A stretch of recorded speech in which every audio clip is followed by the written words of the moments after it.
You may or may not know this, but the big reason that we are hosting this today is we are turning 15. We are celebrating our 15th birthday today. And back in 2011, Tyler and I co-founded Classroom Mosaic when we were seniors in high school. And so we were part of a STEM-based program where we got to have a capstone class our senior year. And in that capstone class, we got asked to build an app to give feedback to teachers. And so you can see it was called DF Observer because we were at Dutch Fork High School in Lex 5. And what happened was a couple other schools began to ask us to build apps for them. And so by the end of that year, we had developed Classroom Mosaic, the very first versions of that. And and we've just had some incredible partners along the way help us to design and walk us through what it looks like to be strong in instructional leaders. And along the way, we have had many different platform. We built a couple other platforms. We've had, again, many different district partners with us, really teach us and help us understand the work that they're doing, and for us to then ultimately build a platform that we have today. And so things like Dime and teacher teams and many other things, they they have all gotten more or less folded into Classroom Mosaic. And so today we have many different aspects in the wheelhouse, if you will, of Classroom Mosaic, and it's really designed to help you create a coherent system for instructional growth. It interconnects all of these different pieces that you see here, and really over the last 15 years, we have partnered with different school districts for different aspects of these different solutions, is what we call them.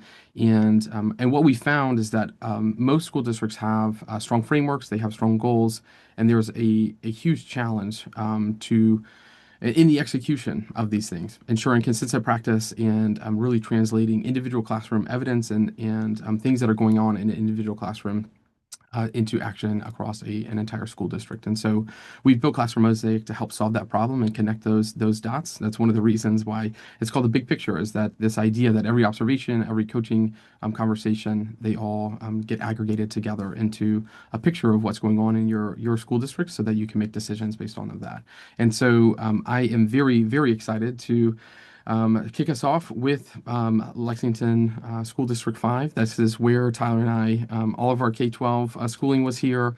And I'm going to introduce Susan Applin. She's the client success coach for most of South Carolina, but in this case for School District 5. And she was actually a teacher at Dutch Fork while we were there, and came from Lexington 5 and is now part of our team. And so, Susan, we're super excited to have you, and super excited to have Lex 5 be the very first showcase that we have today, because we owe a lot of our very foundational knowledge of what it means to be instructional leaders, to give good feedback, like all of those things we were taught literally and learned with our partnership with Lex 5. So I'll turn it over to you. Great. Thank you, Ben. I'm super excited to be here, and I am excited, as Ben said, to have three educators from the district that I came from. And it's where I consider myself to have learned how to be a teacher, how to be an instructional leader. I learned from the best. And I retired there after almost 29 years and got to come and be a part of this wonderful organization. So I'm going to introduce our three speakers from Lexington Richland 5. Tina McCaskill. She is currently the Chief Academic Officer in the Lexington Richland 5 School District. She's completing her 35th year in education. So congratulations. In addition to her current role, she's been a teacher, a curriculum coordinator, an assistant principal, a principal, an elementary director, and my former boss. Jamie Powell currently serves as the assistant principal for instruction at Spring Hill High School. Drawing on 25 years of experience spread over middle and high school, Mrs. Powell works daily to impact student achievement through instructional leadership, and her approach includes intentional proximity to teaching and learning in classrooms, targeted data collection, and purposeful coaching around student learning to support teachers as they perfect their craft. And we also have joining us Courtney Sims, who is a veteran educator herself, entering her 20th year. She currently proudly serves as the elementary school principal at Leapart Elementary's STEAM Magnet. And prior to being an administrator, she taught elementary and middle school. So we are so thrilled to have the three of you here with us today to kick off our showcase, and I'm going to turn it over to you. Good morning, Susan. Good morning, everyone. It's very exciting to be here today and to just share with you the journey that we've had with Classroom Mosaic. First of all, I have to tell on Ben and Tyler just a little bit that they started in Lexridge 5. So that's the roots that they had as students and started the whole app creation here in the district. So we're very excited about that and excited to see where they've come in their journey and have really helped us go on our journey. So that's what I'm going to talk about today. But Ben and I started talking about the use of Classroom Mosaic probably almost 10 years ago now, whenever I was director of elementary education and just brainstorming what could it be. We were already using Classroom Mosaic at the time, but really trying to figure out how could it be a tool to dig into the data to really drive what we did with professional development, as well as at the school level, as well as at the district level. How could we utilize that data? We had many meetings where we would just brainstorm, and the beauty of it was that Ben would then take it and create what it was that my brain was saying. And so I don't know how he could do that for me, but he did a really nice job of it. So I appreciated that, and that's continued throughout the years. And we had to really realize what was the best way to get the data. We went from one template to another template to when the 4.0 came out, we wanted this big template that included everything with 4.0, which then we learned was just too large of a template to even give us the data that we needed because it was too much. And so the more we really started digging in with intentionality to decide what is it that we really want to know when we walk in. And this is a walk-through observation. It's not really intended to be an hour and a half observation. It's supposed to be a walk-through observation. What is it that we want to collect? And so that's when we came to really developing a tool that we feel is giving us the information that we need. And then we had to talk a lot about, Susan, if you want to go to the next slide, to be able to really talk about what we would get with that data and how that data could be consistent among our observers. So part of creating the template was part of also developing the support for the consistency. And so we started looking at linking various resources, and you'll see on the slide here where we've linked with the strategy. So we have done a lot of research and a lot of professional development around John Hattie's effective strategies. And so we chose some of the highest used or highest encouraged strategies that we have, things that we've done a lot of professional development around, and we put those on our Classroom Mosaic for ease of our principals and our coordinators to be able to just click when they see those strategies being used. And in order to support our new administrators as well as those who've been in the field for a while, there's a document that's linked there that actually gives them the definition of those strategies so that if they ever question, maybe I'm seeing this, maybe I'm not seeing this, they can click that to help them and give some clarity. It's also a great way to help with feedback because as you're giving direct feedback, you can use the language of exactly what that strategy is. So there's various purposes behind that as well. Also, the reflective questions that I just referenced, we actually have a link to some great reflective questions that could be used. So if administrators or coordinators or anyone doing an observation is struggling with how they might word a question, they can use that link to give them some support as well. So just trying to create that consistency. We also do side-by-side observations. And so our coordinators go out, our content coordinators go out to schools and do side-by-sides with different administrators. Administrative teams do side-by-sides with each other because what Courtney might be thinking about in her school as principal that she wants in her observation, does her AP and her AAP, do they have the same things that they're looking for, and are they looking and giving the same types of feedback, that they're not contradicting themselves, or if Jamie at the high school is doing the same thing with other APs and with her principal, so that we can all be on the same page with that language. I don't particularly do classroom mosaics myself, but I also want the feedback and the conversations that I'm having with principals to be the same conversations that they're having within their schools. I don't want to be talking with a teacher at any point and be saying something that's not the same language. And so just that consistency is so important for us that we have. And part of that, talking about teachers, is that we have developed the instructional expectations document. This is just one picture. That book is full of lots of things and great resources for teachers to be able to look at. And Classroom Mosaic is a tab. You probably can't see it on your slide necessarily, but Classroom Mosaic is a tab because it's not a secret tool. So the key is that it's not just that Classroom Mosaic is a tool that we hide and people aren't aware of what it is that they're being observed with. They know what that tool is. And so every year at the beginning of school, we all have a presentation that's the same for elementary, it's the same for middle, it's the same for high school, that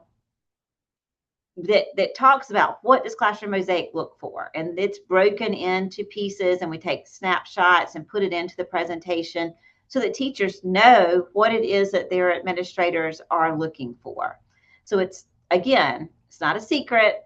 This is what we're going to be looking for. This is what we're going to be giving feedback on, but just making sure that our expectations align with what we are inspecting. So I've always said, inspect what you expect and be transparent about that. And so that's our way of doing it. So we dig into district trends. So from a district level, we try to look at district trends to help us identify areas that might need support. Where do we need to develop professional development? And then we encourage our schools to do the same thing. And so what you're seeing here is a snippet of teacher clarity. Teacher clarity has been a big piece of observation, professional development, things that we have done as a district, really wanting to make sure that not only our teachers know the expectations, but our students know the expectations, and our students can articulate what it is that they need to learn and why they need to learn it. And so you'll see there how we have been collecting that data. You'll also see on there at the bottom where it says that there were 300 and something no responses on there or something. And that's something that just recently that we've discussed as an admin group, talking about if this is an expectation, we really should not be going into classrooms and not giving feedback on this particular area. There were places that I know our administrators had the best reasons for what they were doing. They were looking for something specific that maybe was not teacher clarity at the time. Maybe at the beginning of the school year, they were really looking at the environment in the classroom. And so they didn't necessarily give feedback on the teacher clarity. But that's an area that as a district, we've said, there's never going to be a time that we walk in classrooms any longer that we're not giving feedback on teacher clarity. Because we want to make sure that teachers are clear with what they're saying and what they're doing, that students are clear on what they're learning and why they're learning it, and that they can articulate what their next steps are. And then that allows us to give targeted PD. If we see that teachers aren't able to articulate that, or maybe our students aren't articulating that, that's where we can provide PD. And we have, certain times that we do that PD. And then we go into our progress monitoring, because like I said, we have to inspect what we expect. And so from a district lens, we will go into schools and we'll talk with our schools about progress monitoring. We have tried to make this as authentic as possible. We really want to just join the teams when they're doing their progress monitoring meetings already, so that it can be a natural conversation. I never want something that's created just for Tina to walk in the building. That's not going to help anybody. That's actually going to take their time away from what they need to do. So really want to make sure that we're listening and we're helping to support. Our directors do that 3 times a year. I go in my middle of the year PDEP with principals is one of those team meetings, so that it's not just the principal in their PDEP, but it's their entire team talking about what they're doing and how they're doing it and what it looks like. And then, of course, the beginning and end of the year PDEPs also talk about classroom mosaic. And really the key here, what we found is, yes, we all know that the number of observations that you have is important. We all know that. But really the quality of those observations are what's most important. And so from that, that's where we've had to develop some PD, because for a long time, what we found in our district was there was this number battle. Like, am I getting enough classroom mosaics? Is this enough? And it's like, what do you mean, is it enough? Like, enough is that you know everything that's happening in your class, in your building. You can identify the strengths and weaknesses of your teachers. It's the same conversation that you want your teachers to have, right? If your teachers are teaching 25 elementary students, or if they're teaching 125 high school students, you still want them to know their students. So we want our administrators to know their teachers. And so the only way you do that is you do that through assessment, and assessment is through observation, right? And so we've tried to help our administrators to really understand how to do that. And so this is an example of a PD that we did this summer with our elementary principals. We've done it with assistant principals. Secondary is in the process of developing some of the same types of PD. But being able to identify which teachers we need to focus the most on. And it was very enlightening when they went through and they looked at their last year's data and decided which teachers were showing the greatest conditional growth, because we use MAP in our schools. So which teachers were showing the greatest conditional growth, which were showing the weakest conditional growth, and how many observations did those teachers receive during the school year, and what types of feedback did those teachers get. So as a reflective practice, looking to see, were we providing the support that was needed, and how did we identify that support? And so you can go to the next slide. These are just some examples of the way that we went through that PD to identify and that data review and what that looked like. That's one example. And then the next is just an example of how we pulled some very specific feedback. And so we pulled this directly from, and you'll see the black line is a redaction. So we didn't let anyone know where it came from, but we used this as an example. So many strategies in place, crystal clear expectations, high engagement, well done. And we asked the administrators, was this a good example of reinforcement or refinement, or was there some place for improvement there? And we asked them to talk about that in their groups, talk about what they saw, how might they improve it, or is it okay like it is? And that was a great discussion that we had. And then the next slide, we gave an example of what was some examples of reinforcement. And again, the groups talked about, were these good examples? Could they have been improved? What did they look like? And I know they're really tiny on your screen, but I think you'll be able to get the slides later. Is that correct, Susan? You're muted. I'm sorry. Sorry, I was trying to make sure I didn't speak of those. We can get those slides for people who request them. Yes. Great. And so again, you'll see some more examples here of refinement. And we just really talked about, why was this a good example? Why was this an example that maybe the teacher didn't get quite the feedback that they needed? So that's just a way that we did that. So that's how, as a district, we have used this information. And then, like I said, what really is beautiful for us is to walk into schools and see them authentically using it in their buildings.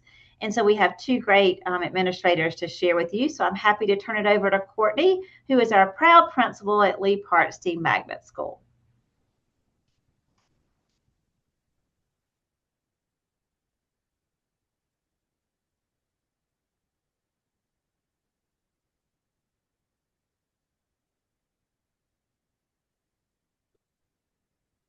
Courtney, do you just want to double check next to that mute unmute the little caret to make sure that it's tied to the speaker that you're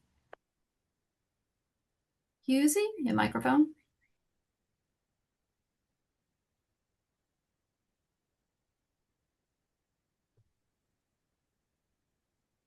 We cannot hear you at the moment. There we go. Did that do it? Yes. All right. Well, can you see me? I can see you. All right. Well, thank you, Ms. McCaskill, for that awesome overview. And thank you for continuing to have Classroom Mosaic for us as a tool. As Ms. McCaskill said, I'm very much the proud principal here at Lee Park Elementary School STEAM Magnet.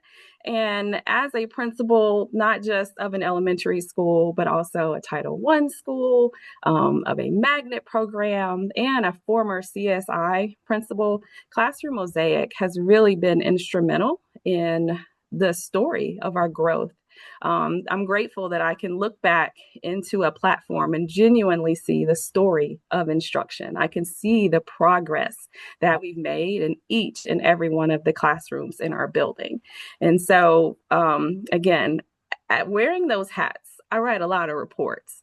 And Classroom Mosaic, there's not a goal that I have set that doesn't somehow impact or isn't able to be measured through Classroom Mosaic. So one unique piece that I appreciate that has given us some true customized data.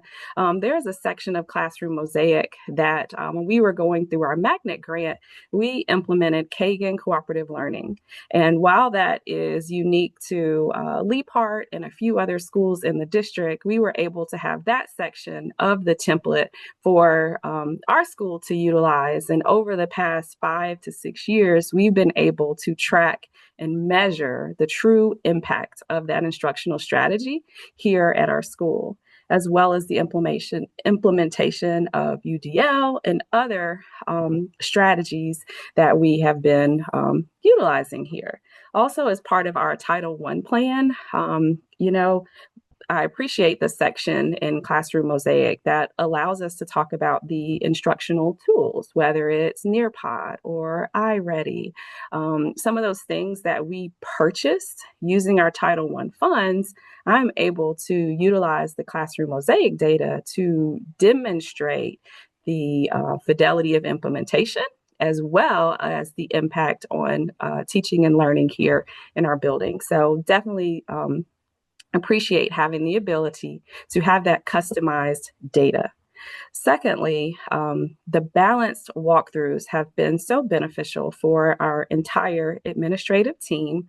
One of our weekly routines is on Monday mornings when we sit down on our, as an admin team, we have a calendar for the year that kind of tells us what grade level we're spending our time. But because our Classroom Mosaic template has so many different options, we can determine where our focus should be. Maybe we need to spend some time that week looking at our readers workshop, or maybe we want to get a pulse on the learning environment. So I appreciate that the template allows us to spend time in the areas that we want to get some data. And then, for example, the reason I checked this snapshot is while we plan ahead, we know sometimes those weeks get away from us, and we could have the best intentions to spend our time in a reading classroom. But if I'm looking back, I can see, is our time, how are we balancing our time in classroom to make sure that we're getting the best picture of instruction school-wide? And so at a glance, I can tell that we've got to spend a little bit more time getting a pulse on writing and even on our word study. The last piece that I really appreciate, again, is just that calibration of feedback. The professional development that Ms. McCaskill mentioned is very valuable. I love that I can see the feedback that all members of our administrative team have provided. And oftentimes, before I go in to visit, let's say, said second grade teacher, I can pull up that teacher's name, and I can see all of the feedback given previously so that I can continue to build and layer that feedback. The last thing I want to do is to offer a nugget that is in direct conflict or takes them in a completely different direction than what a coach may be working with them on or another member of our administrative team has advised on. And so, once a month, as an instructional leadership team, we do review this data with each of our instructional coaches so that they can see the broad overview or picture of instruction. They can give us some information about their coaching cycles and whatever instructional strategies they're working to embed. And then we can compare notes. It's also helpful for us to see the connections between PLCs and our professional development. So that's just a little bit about Mosaic at Leapart. Thank you for having a few minutes to share. Thank you, Courtney. And we are excited because we have a jam-packed schedule today. So Jamie, I'm going to give you about 2 minutes if you'd like to tell your story at Spring Hill. Can you hear me okay? We can. Thank you. Okay. Awesome. Yeah. So yes, I know I'm rounding everything off for our group today. And so I'm just going to kind of hit a couple of things at a high level. So I think all of us know that instructional leadership is kind of twofold. We are responsible for the big picture data. We look at that all the time. We look at student achievement data. We sit around tables. We make decisions off of that. But we also know that good instructional leaders have intentional professional learning opportunities and intentional coaching. And those things don't happen if you're not proximate to teaching and learning. We do, number one, we do the big picture data regularly. Classroom Mosaic is something that empowers you to do that intentional coaching and professional learning at a really high level because it puts you proximate to teaching and learning. And it gives you something that takes the guesswork out of deciding what works in your school. So if you look at student achievement and you look at big picture data, and then you are regularly proximate to teaching and learning with Classroom Mosaic, it's going to spit out evidence of what's working in those really high functioning, high achieving areas. What I know about intentional coaching and professional learning is that it doesn't usually go well if it's just my opinion. If I'm looking at big picture data and I'm saying, hey, like it's my opinion that these strategies work. Classroom Mosaic empowers me at Spring Hill High School to go into my classrooms and say, this is what the teachers are doing. Like, it's kind of like a reading rainbow moment. You don't have to take my word for it. Here, let me lift up some really high achieving teachers who have some high effect size, high impact strategies that I have evidence through Classroom Mosaic, through walkthroughs, through intentional proximity to teaching and learning. It works. And then I can lift those people up because it's actual evidence of those powerful instructional strategies. And so it allows me to say, yeah, here's my big picture data. Here's maybe an area of growth within my student achievement data. Here are some areas that were strong, but again, it breaks it down and takes the guesswork out of what actual instructional strategies are working. It also allows me to be able to say, again, it's not my opinion we need professional learning in this area. It actually lets us name our areas. And so we're able to give that targeted work. So if you don't mind, just go back one slide. I'm so sorry. I'll wrap it up right here. I just wanted to give you an example. So for us, you'll see like modeling is at 18%. So it's an 18% of our observations. But if you dig into that Classroom Mosaic data, you'll see that the modeling is actually in our classrooms that have super high student achievement data. So what we can see is the correlation to high student achievement data, but we see that it's low across our school. So now we can put that data and that solid evidence in front of teachers, and then they recognize that this is simply professional learning that empowers them in their craft, as opposed to someone above them saying, oh, well, this is what I think we need to work on. So again, Classroom Mosaic is just a great tool for us to name the things we know are working and to have evidence, and then just forces us to be proximate to teaching and learning. And then that just fuels us as we refine our craft at Spring Hill. Thank you so much, Jamie and Tina and Courtney, for sharing your story with us today. For those of you who are attending, if you have additional questions for them that you want to put in the chat, we'll be able to answer them or go back to them. But I'm going to turn it back to Ben to move us on to our next showcase. Thank you all again so much. Yes, thank you all. This is just fantastic, and a nugget to pull out from what Tina said is that we want our administrators to know our teachers, right? And how true that is, and what a beautiful thing it is to be able to take some data and be able to use that and do that well. So we are moving on to the next session here, which is with Lancaster County School District here in South Carolina. And just for the folks that are coming in for this session, you're here for the virtual conference or the virtual showcase. And this is Classroom Mosaic. We're going to see bits and pieces of these different solutions today. And Lancaster has a great story to show and to tell us about their learning walks with the core actions and the work that they're doing. So I will turn it over to Pamela, our client success coach, who is working with Trish in this. And so Pamela, why don't you take it away?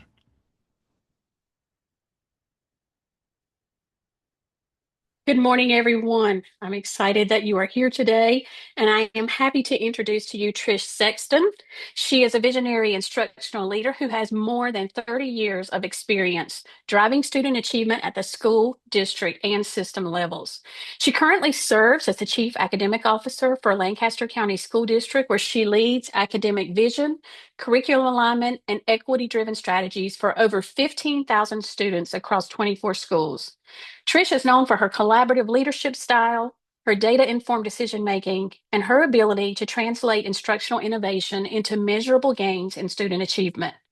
Throughout her career as a chief academic officer, an associate superintendent of elementary programs, a principal supervisor, a principal, and an assistant principal, she has consistently led schools to exceed growth targets, close achievement gaps, and develop strong instructional leaders. At this time, I'm going to turn it over to you, Trish. Okay. Can you hear me okay? Yes. Okay. It's so good to be with you today. I'm excited to share with you about how we have leveraged learning walks and the impact on student success. Today, what I want to talk with you about is really start with why it matters that we shifted from a culture of compliance to a culture of continuous improvement. And I have been in my role as Chief Academic Officer for just about a year and a half, and had a new team coming together with a K-12 focus. But today I'm going to talk to you about that cultural work first before we started to leverage the tools that we're using currently in Classroom Mosaic. So we're going to talk a little bit about culture, why that matters, why we needed to set the stage for what learning walks were and weren't, and then where we want to get to. And it was really fun listening to the previous school district. We're on the journey with them, just looking and listening to how they're leveraging those patterns and trends in their data. That's really what our main work is right now in our district. Last, I'm going to share a little bit about our results, what results we got just a year in the work. So where did we begin? We had to start with talking about what learning walks were and weren't, and making this connection with the core actions. And when I use the words core actions, what we're talking about is what does solid instruction look like and sound like in the core content areas.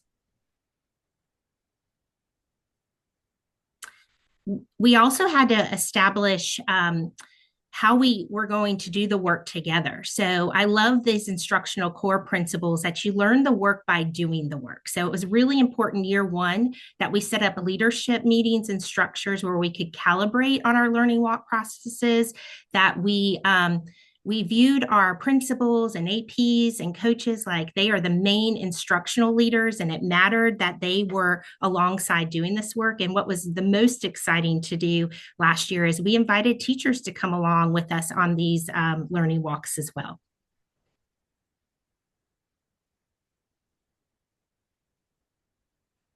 We began last year with a theme, and it was the Summer Olympics. And I just love what it says here about encouraging effort, preserving human dignity, and developing harmony. Really, those Olympic values embody what we're going after here in Lancaster of, we don't want to do things to school teams and staffs. We want to be alongside in the work and honor the profession as teachers. So it was important that we started with that theme. We had like a little training day. That was our first retreat with the leaders. And we shared with them some of the why, like what was the current reality happening in classrooms. We talked about what instructional excellence looked like and sound like, introduced these core actions, and then taught them the learning walk structure.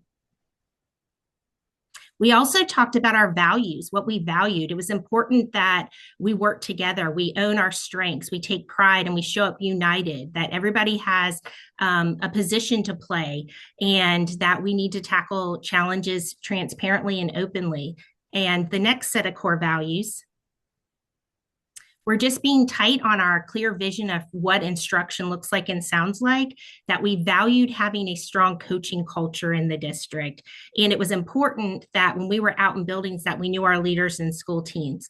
But I think this last two are the most important. We need to see possibilities for school leadership teams, for teachers, for students, and all kids deserve an excellent instructional experience.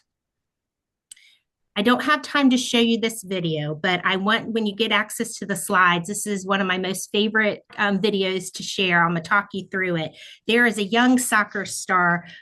His name was Christian Romero, and he was 16 years old and was invited to play up on Charlotte FC. So if you have any soccer fans, I'm a mom of 3 soccer player girls that play in college. And so we spend a lot of time watching soccer. So we embedded in our first retreat talking about expectations, this coaching culture. We had them watch a little clip of this video. So the 16-year-old gets called up at one of the most important games, playing against Chelsea. The stands were packed, and you watch how he has multiple people coaching and guiding him along the way of this video.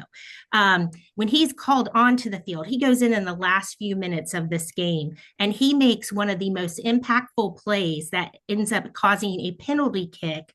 And lo and behold, Charlotte FC beats Chelsea. And it was just amazing. So just trying to make the parallels to this coaching culture and seeing possibilities in our students, but also just with this setting the tone for what if we were #1 in South Carolina for instruction? What if we have all these Brian Ramirez? So we talked about that to set the vision of what could be. And you can keep going through. We also had to kind of set the stage for what the current reality was showing up in classrooms. And this research comes out from 2018, the Opportunity Myth, where researchers visited thousands of classrooms. And there were 4 key things that they saw in these classrooms. And this was pretty spot on with what was happening too in our classrooms. Students were pretty compliant. They were doing what was asked of them. Students, they weren't giving access to a lot of grade appropriate assignments where there was strong instruction and deep engagement, or they didn't have access to teachers that had high expectations for them. So there are these 4 key levers that this opportunity myth sort of unearthed for schools. When kids have access to grade appropriate assignments, so grade level with high quality instructional materials, where kids are owning that lift, that intellectual lift, and where all kids are engaged. And coupled with the teacher's expectations, you see those great results. So this next slide will just show you how many more months of learning that this impacts for all kids. So you see everything from 1.7 when they had better assignments to 4.6 when the teacher had higher expectations. But this next slide is going to show you what happens to students who are below grade level. Students who are below grade level make even more gains when they have better access to grade level standards, where they are owning that lift, 6.1 months, and again, with those teacher high expectations. So it was really important that we shared this, because when we think about what we're looking for on our learning walks, we need to, one, ground this in the priorities in our district. And number 3 really should be number 1. We can't do this work unless we have safe school spaces where teachers and students feel safe and we care about their well-being. But what we were really, the 2 priorities above that is consistently across the district, we want kids to have access to grade level standards through high quality instructional resources. And we want teachers working together to build supports for students. So the next slide, please. We had to dive into, okay, well, what do these core actions look like, sound like? So everybody was on the same page with this. And I know these are small, but this was kind of our process for our instructional walk process. And it also defined, we spent some time defining core actions of, if you think of the literacy core actions, number 1 is all around high quality text, grade level assignments. Number 2 is really the teacher and student actions when they're getting access to grade appropriate assignments. And then number 3 core action is really around the engagement. Are all kids engaged? Are they all persevering when they're offered a challenge? Math is pretty similar. The difference in the math core actions, it really expands it to owning both the grade level standards, but the rigor of the standards. So it's not just the procedural, it's the conceptual. It's kids talking about the math. Many of the resources now start out with kids getting a problem and they're talking through it, that academic discourse. So we wanted to make sure everybody was on the same page and knew when we said what core actions, what that meant, what those meant, and what the desired state was. We introduced the learning walk. So we said, you know what, we're going to learn the work by doing the work. And we started designing our instructional leadership teams at the district level where we were in schools.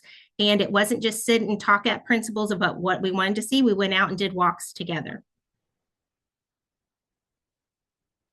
So I've already shared a little bit about this process. As we keep going, I can talk through a little bit about, it was really important too. We talked about the why behind these core walks of we need this to be systematic, strategic, but also, again, I think you're going to hear me say, learn the work by doing the work. It's important that we're all in this alongside with each other and that it's all in service of continuous improvement. Okay, so I think I've reiterated, we are trying to build this shared understanding so everyone knows the why. It's not a gotcha. It's not and I'm going to tell you in the beginning, when we walked into classrooms, you could tell schools where learning walks did not take place very often because it was a little bit alarming to see people walking in the room for some of our teachers. So we really had to make sure principals set the purpose and the why behind this. And we always left, there's always something to celebrate in every single classroom, but we tried to also ground it in the core actions as well.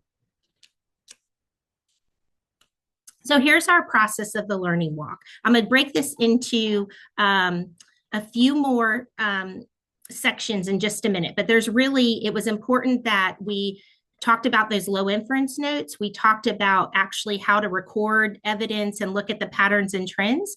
And that was all in service. And when we were in schools conducting these walks, after we've had a chance to come back and go through lots of classrooms. And I'll tell you the best way to do the learning walks is to either go through a whole content area at one time, spend an hour, you can get to about 3 or 4 classrooms, or go through an entire grade level. So both of those work really well because then you can come back and we didn't talk specifically about individual teachers so much as we talked about patterns and trends. What would we do to coach and support the PLCs?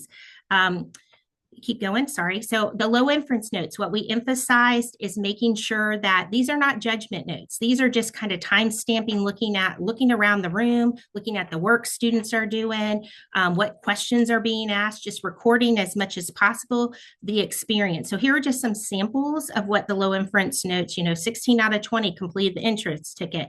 3 students didn't open up that high quality text. Here was a question that the teacher asked. So instead of going in and judging what we were seeing, we wanted to just go in and fact find, like what is actually happening. And often right after we left a classroom, so we'd spend about 10 to 15 minutes in a room, come out and unpack. All right, what was a glow and a grow that we saw in the classroom? And what would be that highest leverage feedback around a core action? So this again just kind of reiterates the tool that we use. We were always grounded when we're looking at our notes in what were the students doing, what were the teachers' actions, and in this quick debrief, what were some of our wonderings we had. But we wanted to make sure we're providing feedback that is like high leverage, and so it is a little bit of a waterfall. If you are walking in a classroom and you don't see access to grade appropriate resources, that really is the coach point. Yes, we're excited when things look amazing in classrooms, but sometimes kids aren't engaged in the right level of work. Keeping that opportunity myth front and center of, we know kids need teachers with high expectations. They need to own the rigor of the standard and have access to it. So those were the conversations we were having after the debrief.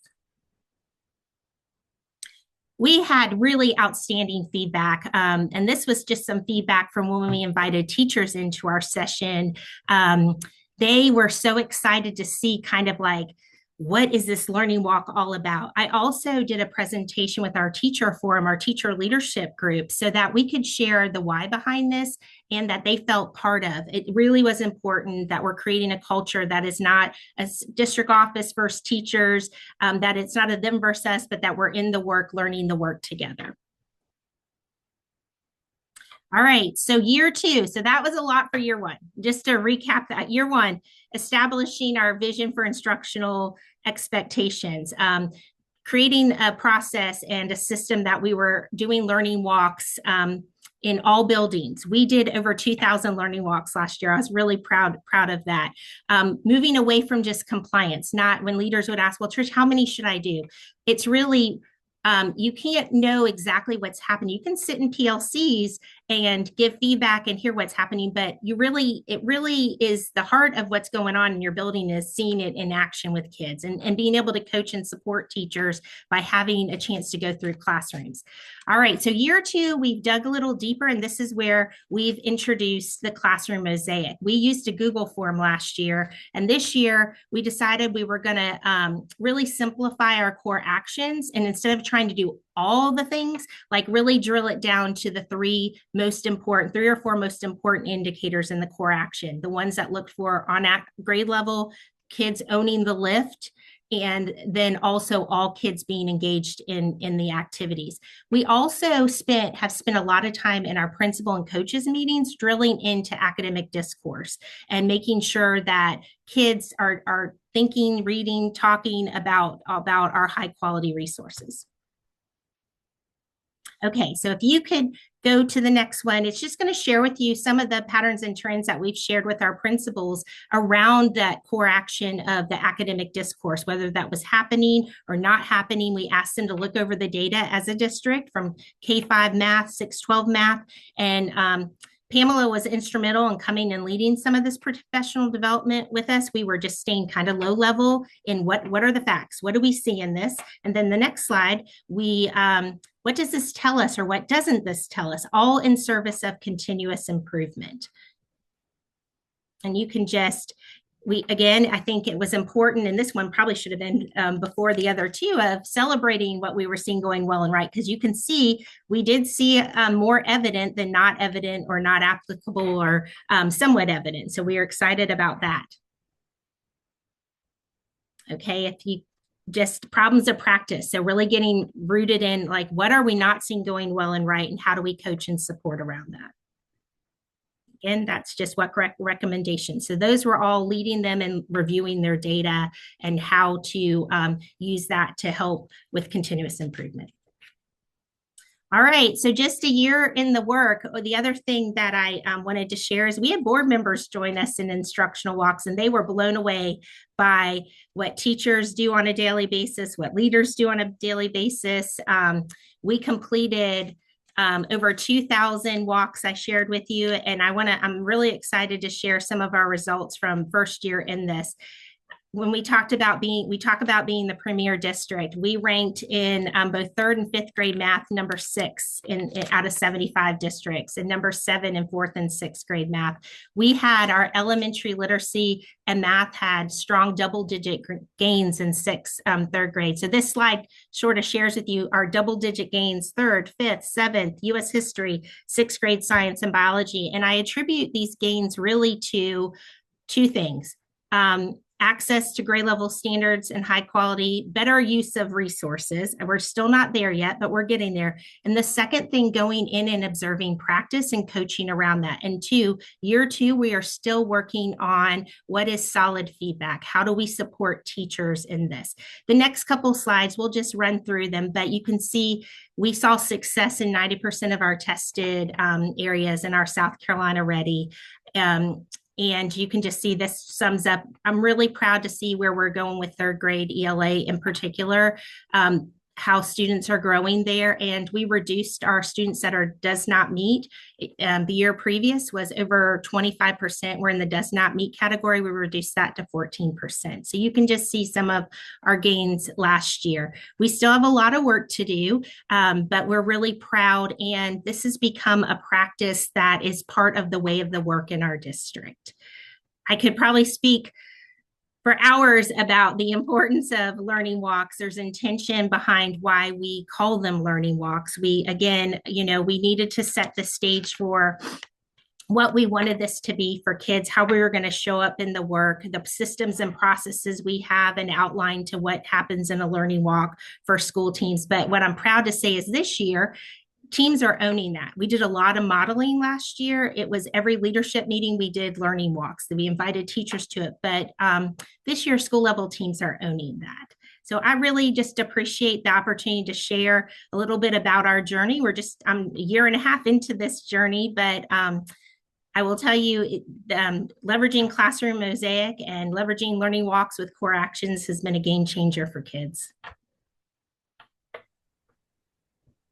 I think that might be my last data slide, Pamela. I think I got excited with my data slides. For a good reason. You guys have had tremendous success. Thank you so much for sharing with us, Trish.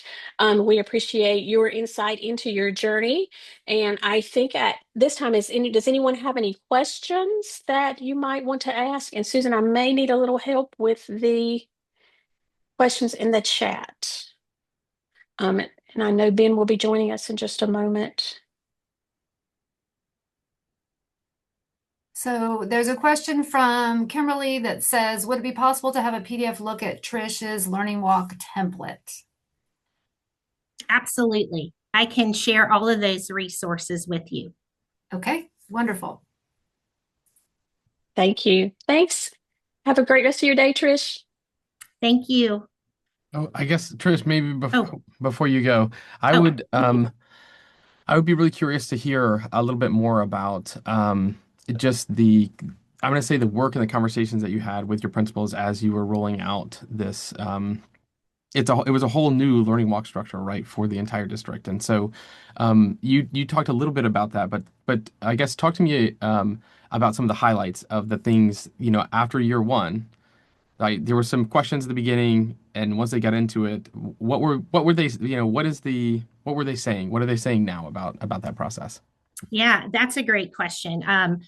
So the real story there is, yes, this was not a practice that was happening throughout the district. So it was really kind of a new strategy, I would say. And it really was important that leaders were comfortable with this process, right? I feel very strongly about we cannot do things to teams and people. We cannot beat people over the head about data. We cannot, I would say 99.9% of educators are trying their very best to do the right work for kids. And I often think it's just like, maybe they're not there just with kids, not there yet, right? So what do we need to do to help grow and support them? So it was really important that we grounded this in a vision for what could be for kids and didn't make it about a compliance process. And I've been afforded opportunities to be in other districts where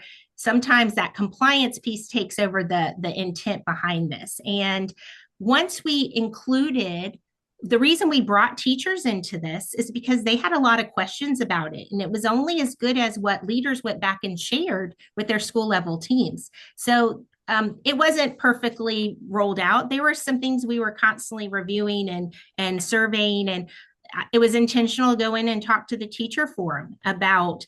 I shared with them my retreat kickoff with leaders so they could see what we were doing and why we were doing it. And I think once they experienced it, they're like, okay, this is not like this mysterious thing. And they're not coming in to critique me. They're coming in to help coach and support me. Where we are right now with this is we are trying to build out coaching caseloads. So every teacher has a coach, has somebody that's supporting them, and getting better at aligning our feedback. So it's not giving them 400 things to do, but what is that highest leverage that is going to get kids better access to grade level and giving them to own the lift. Coupled with what resources we're using, right? So we're really trying to be intentional about coaching through those. And I call it a know before you go. Before you go out on a walk, we want to look in the resource to see what should kids be experiencing, so that we're not giving feedback that is outside of the high quality resources we want schools to use. Awesome. Yeah, no, I appreciate that. So I'm going to launch a poll here for the folks that are with us, and I'll give a few seconds or about a minute for people to respond, and maybe we can chat about that. But I guess one of the things, what has been your biggest learning this year, right? It be in focusing down on the core actions that you are working on. How has that helped the conversations in your school district? And I guess talk to us about the difference between looking at everything, right, and then looking at these couple of things that you've selected for this year. I think when this is, I guess I know now, when it's a new practice, like I take for granted, I think I live and breathe core actions, right? But when these are new terms to people, just trying to get it right and the calibration of why that matters, if we all are defining it the same ways, but also looking at all the indicators that go under them, you really can narrow it down to a select few. So we're not going to get, and it does matter the order. So if we say we value kids having grade level access and we know that's going to grow them the most, we need to look for that. And if we don't see that, we need to start there. So I think it's continuing to make those connections for leaders, but then not make it feel like an overwhelming process. Also, year 2, I had leaders say, hey, Trish, I have a way I want to do this with Classroom Mosaic. And I said, okay, go for it. As long as you're doing learning walks, you might have like a little bit of a system difference, but I want you in classroom observing practice and giving feedback around it. And it needs to be aligned to the core action. So if you have a way that's going to work for you, so multiple schools, if you look at my Classroom Mosaic, they have a number of different, I don't want to micromanage what they do. I want them to understand and value this work. And if they have a system that they think is going to work for that, I will tell you the schools, similarly to what the previous panel or group talked about, our high achieving teachers there's evidence of core actions in there. So, we have the data. Our schools that had the best results are doing this process the way that's not compliance, but it's coaching and continuous improvement. So lessons learned, like making it a little bit smaller, simplified, but also leveraging that same process and practicing it over and over so that people feel comfortable with it. Interesting. Okay, so we have 1 minute left, and based on the poll, it seems like most people there's a decent number of people that are still in the early stages, and you came in last year and have done this process and building the consistency. What's one thing that you would say to them to say this is what you should do in order to help build the consistency across their school district? I can't, we are in the business of people. Relationships matter hugely. So I'm walking in and I don't know anyone, right? I'm a new chief academic officer trying to figure out who is Trish Sexton. Oh gosh, what she's bringing in here. But I think it matters that you are honoring what they're doing well and right, that you're having conversation like teachers, we should not walk into a classroom and make people feel uncomfortable. We are intentional about how many people walk in the room. We are intentional. Don't like smile at the teacher, say hello, like how's your day going? Like we are people too. Acknowledge what's going well and right. Like that affirms it. Also, I think it matters that you set the tone for why we're doing this work and invite people into the work. I love having teachers in the work. I love it when school teams tell me they have teachers walking each other's classrooms and giving feedback. So I think if you're early in the work, those relationships matter. Consistency matters. And if you're not trying to make it a pass fail, don't give pass fail feedback. Right? Don't give feedback that's going to turn people off. There's ways you can ask the question and ground it in, tell me more about this. Also, you're only in the room for 10 to 15 minutes. There might have been things that happened before or after.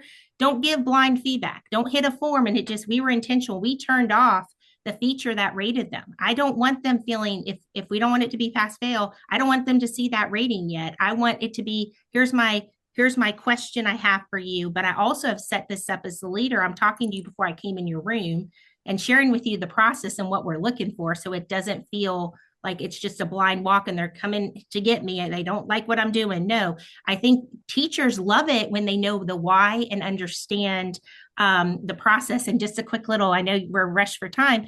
I have an older daughter that's going to be a teacher.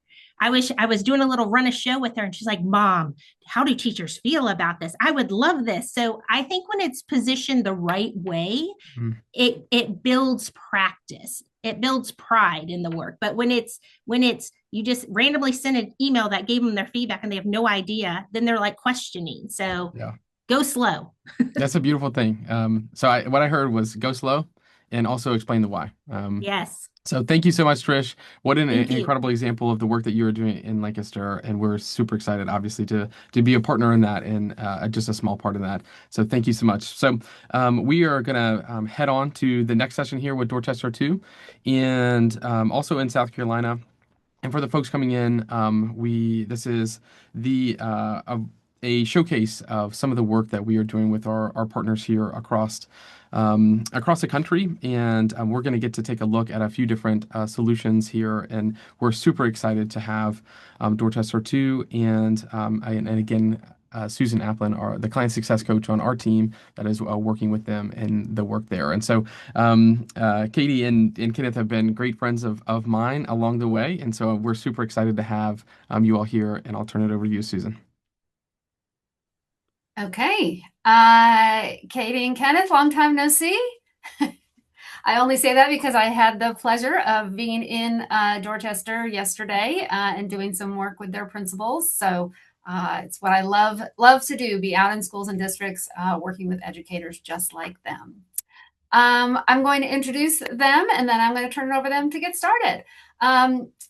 Dr. Kenneth Wilson is currently in his 4th year as the Assistant Superintendent with Dorchester School District 2, bringing 35 years of dedicated service to education.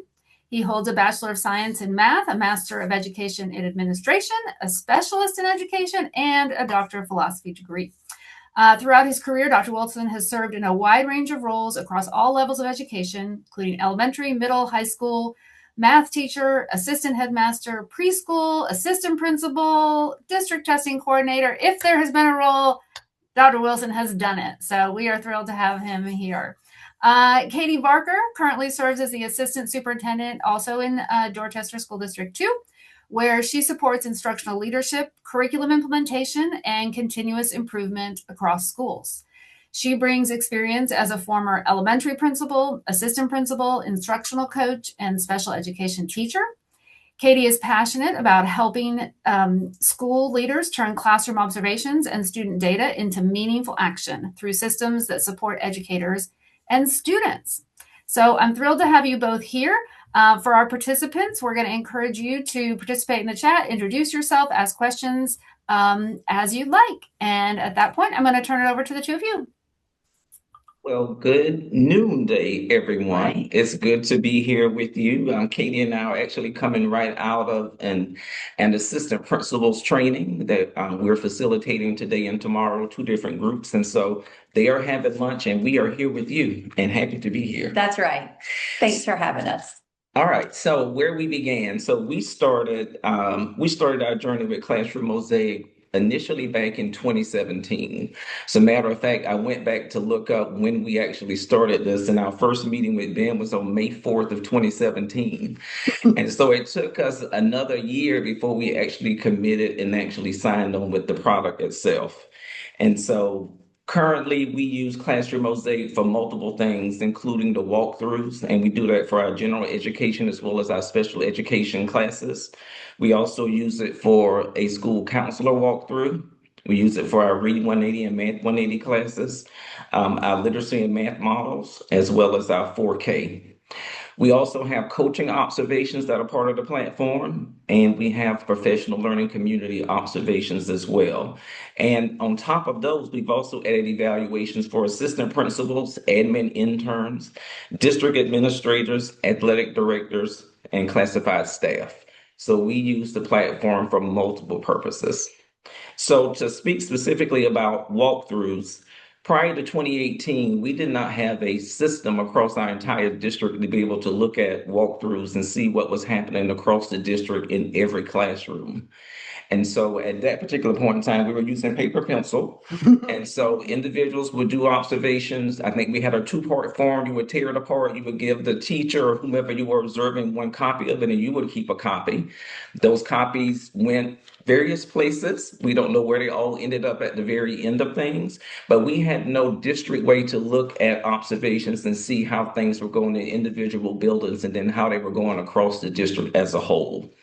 And so because we didn't have that unified system, that is the reason why we moved towards Classroom Mosaic and the platform that's being offered, as it is customizable. And if you already have the product, you know that the company is very willing to customize based on your needs.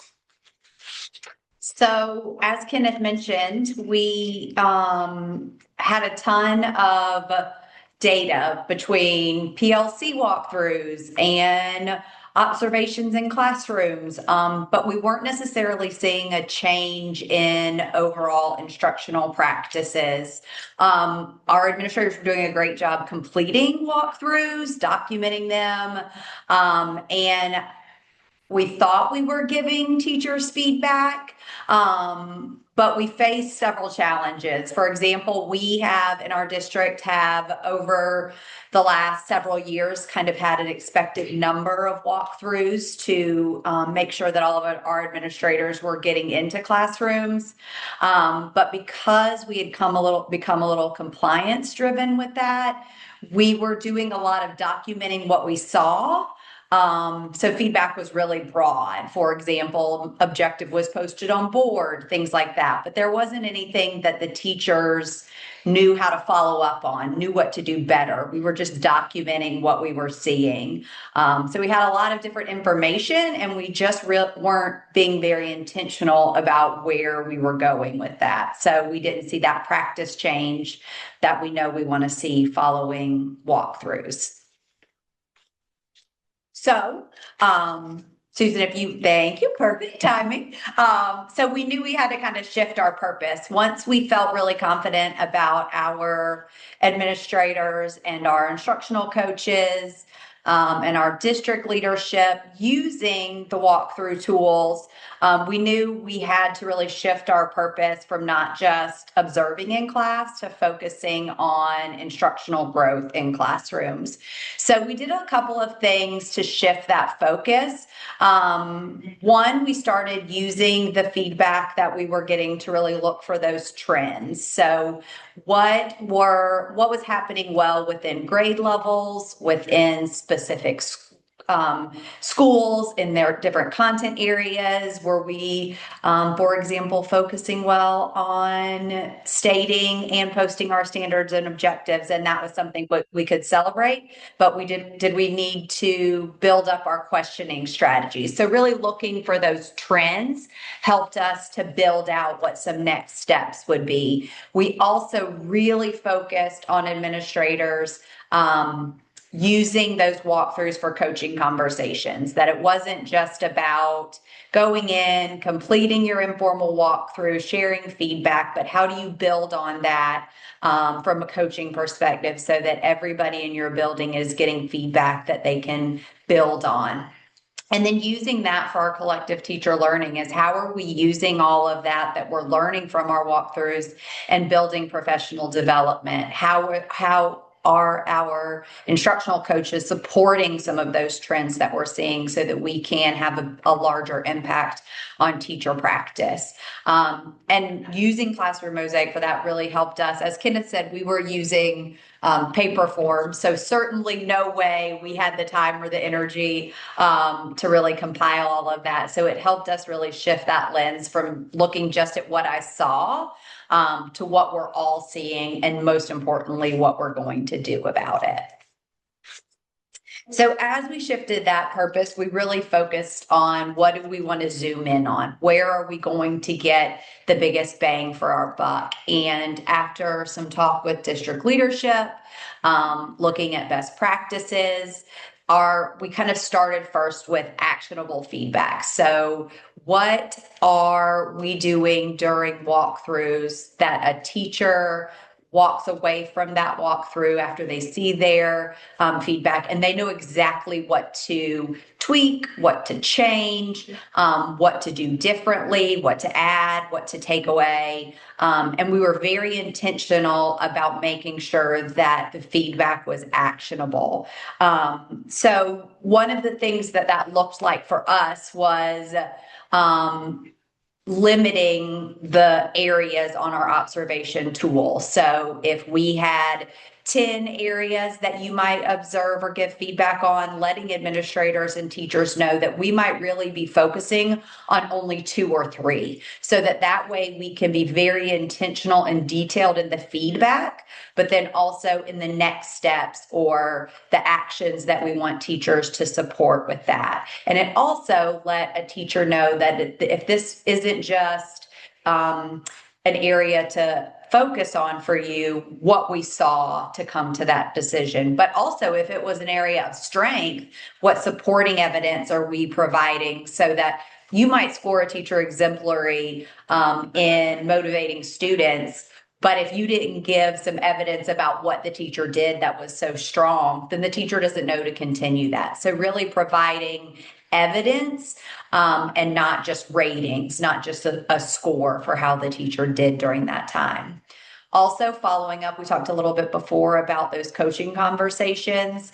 I always say that makes teachers a little bit nervous sometimes, that sitting need with them and going over an observation, but there's so much power in that for every teacher, even a strong observation. And as a principal, I always did my first walkthrough with every teacher all year. I wasn't going to share feedback until we sat across the table from one another and went over it together. So really empowering our administrators to have those coaching conversations with every teacher at least once where possible. And then going back and following up. So after they shared that actionable feedback, letting the teacher know something that they might want to try in the future, then following back up to observe again. So that we can see how we're doing in that area. So not just try this and then I'll see you in 9 weeks, but really going back in the near future. And then talking with the teacher afterwards and allowing time for reflection. How did that feel? Did you see the difference? And what was the impact for that? And then last year, I just wanted to talk about, we talk with administrators about when not to submit, and that is for those observations that we've all had them, unfortunately, where this is a conversation more than it is hit the submit button and let that teacher see that observation. That's still going to happen, but some of those ones where the teacher is struggling, there was an unclear focus, whatever it was in the classroom, and there's too much to address in simply an observation through the observation tool, and a conversation is warranted, then don't be afraid not to submit that walkthrough yet, and really just schedule that one-on-one time with the teacher, because that's an opportunity for us as leaders to really provide that support that a teacher is going to need in the classroom. Before I move on to the next slide, just for those attendees that might not be familiar with the platform, when Katie and Kenneth talk about not submitting, as part of a walkthrough form, when that the observer submits the form, it automatically sends an email to that teacher, so they get some immediate feedback, and that teacher can respond directly to that, the email that they receive, or they're welcome to log into the platform. But that's what Katie's talking about, that the majority of the time, yes, we want that teacher to get something right away, so they're not worried about, what was that principal thinking? What was that leader thinking? The coach thinking when they were in my room? But there is a time and place, and Katie explained very well, when you might want to pause on that and talk to the teacher first. So thank you for sharing that example. And sometimes there are just questions, even as an observer, that you're unclear about what was actually happening and what you were seeing. And so it gives you that opportunity to have that conversation with the teacher, get clarification before you actually submit your feedback to them electronically. Yeah, absolutely. Thank you for clarifying. I guess I do assume everyone is knowing what that submit button is, but you're right.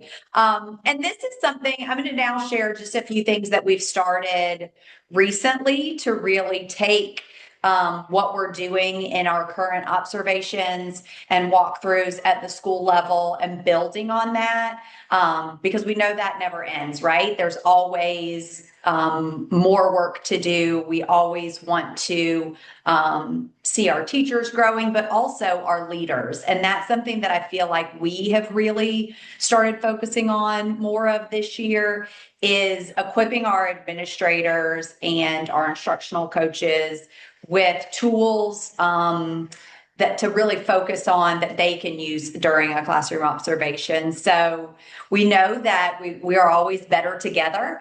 So a couple of things that we have started doing this year in order to really employ that practice is observing together. So Dr. Wilson mentioned that we are in the middle of a full day assistant principal training today. So one of the things that we have in Dorchester too is our assistant principals are all assigned to a specific cohort that is a focused area for professional development for them. And one of them focuses on instructional leadership. So our instructional leadership cohort this year is all working with a district level staff member, each assistant principal, and going in together. So going in as a pair to really observe a teacher. And then, and again, going back to those things that we shared on the last slide, really focusing on 2 to 3 areas for each walkthrough so that they can be very intentional, very detailed in the feedback, as well as the follow-up for a teacher. But then they're not stopping there. After they observe together and really debrief about what they saw, strengths, areas for refinement, then the assistant principal and the district staff member assigned to that cohort are meeting with that teacher to kind of go through strengths from the observation and to coach on one point. So one thing that they could do differently, maybe try something new. And then, as we said on the next thing, then they're going in the next couple of weeks to follow up and observe again together, so that way they're really focusing on the teacher growing instructionally, but also really empowering and building up our assistant principals with some of those feedback tools and resources, but also that coaching conversation that we know is so critical. So we've gotten some great feedback. We were a little bit nervous about how teachers would feel about that. But for the most part, we all know teachers are home. Teachers show up in the classroom every day to do the very best work that they can do. So when we're able to give them strong feedback that they can act on, I think for most of them, that's very empowering. And most of them want them to come back again in the future. So that's exciting for us. Another way we're observing together this year, our gifted and talented coordinator in South Carolina, in our district, probably across the nation, one of the areas that we see the largest need for growth is with our high achieving students and challenging them at an appropriate level so that they are making growth and not just staying high achieving, but really growing as well. So our gifted and talent coordinator is visiting our schools and observing our gifted teachers along with our principals and really focusing on that depth and complexity piece. So that way they can really focus not just on the content, but giving feedback to that teacher that focuses on that depth and complexity that we know those gifted teachers need in order to really grow students in that area of high achievement. So we're excited about those. We're getting good feedback, but again, we know we still have work to do after that. So, but we are getting great feedback from those ways that we're observing together. And again, I think everyone grows from practices like that, where you're observing in paired groups like that. And so as a result of that, we come to talk a little bit about celebrating success. Oftentimes in the education system, we can always point out those things that aren't quite working right, but we have to intentionally plan and find ways to celebrate. And so we had to learn how to do that intentionally. So that celebration might be simply based on the number of observations that may be taking place. It may be based on the scoring or the ratings that are coming out of those observations, or it simply may be improvements from the first observation that was done and now the third observation and the difference that happened there. So Classroom Mosaic has helped us with that, being able to aggregate the walkthrough data across our classrooms, even within the same grade level, same subject area, also within the same building, and then across buildings as well. And even elementary to middle to high, we've been able to see what the trends look like in each one of those separate areas. Also, it's allowed us to identify strengths and to and for those gaps, find ways that we can fill those gaps and look at trends over time. So now we are able to say what we see across the district versus what we see only in one classroom or in one particular school. So it could be that we're looking at class timing, whether or not observations are happening only at the beginning of class and nobody's going in the middle or towards the end of class. We can look at that data and see how it looks. We can look at the various domains. If it's the instructional domain, we can look at those in the indicators that are part of the SCTS4 proto rubric.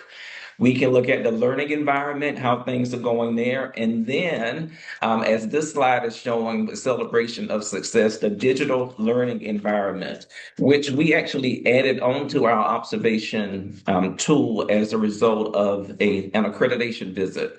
And with that visit, we were told that you have all these digital tools in place, but you're not actually using them for instructional purposes. And so as a result of that, we went back to our district strategic plan and we updated our plan, created a goal that's centered around the digital learning environment. And so as you can see, since we started back in 18-19, moving forward to 25-26, we definitely see improvement in this particular area, which I think is also goes to prove the point that what gets monitored is what gets done. And because our staff members know that we are looking at the digital learning environment, they are being very intentional about that.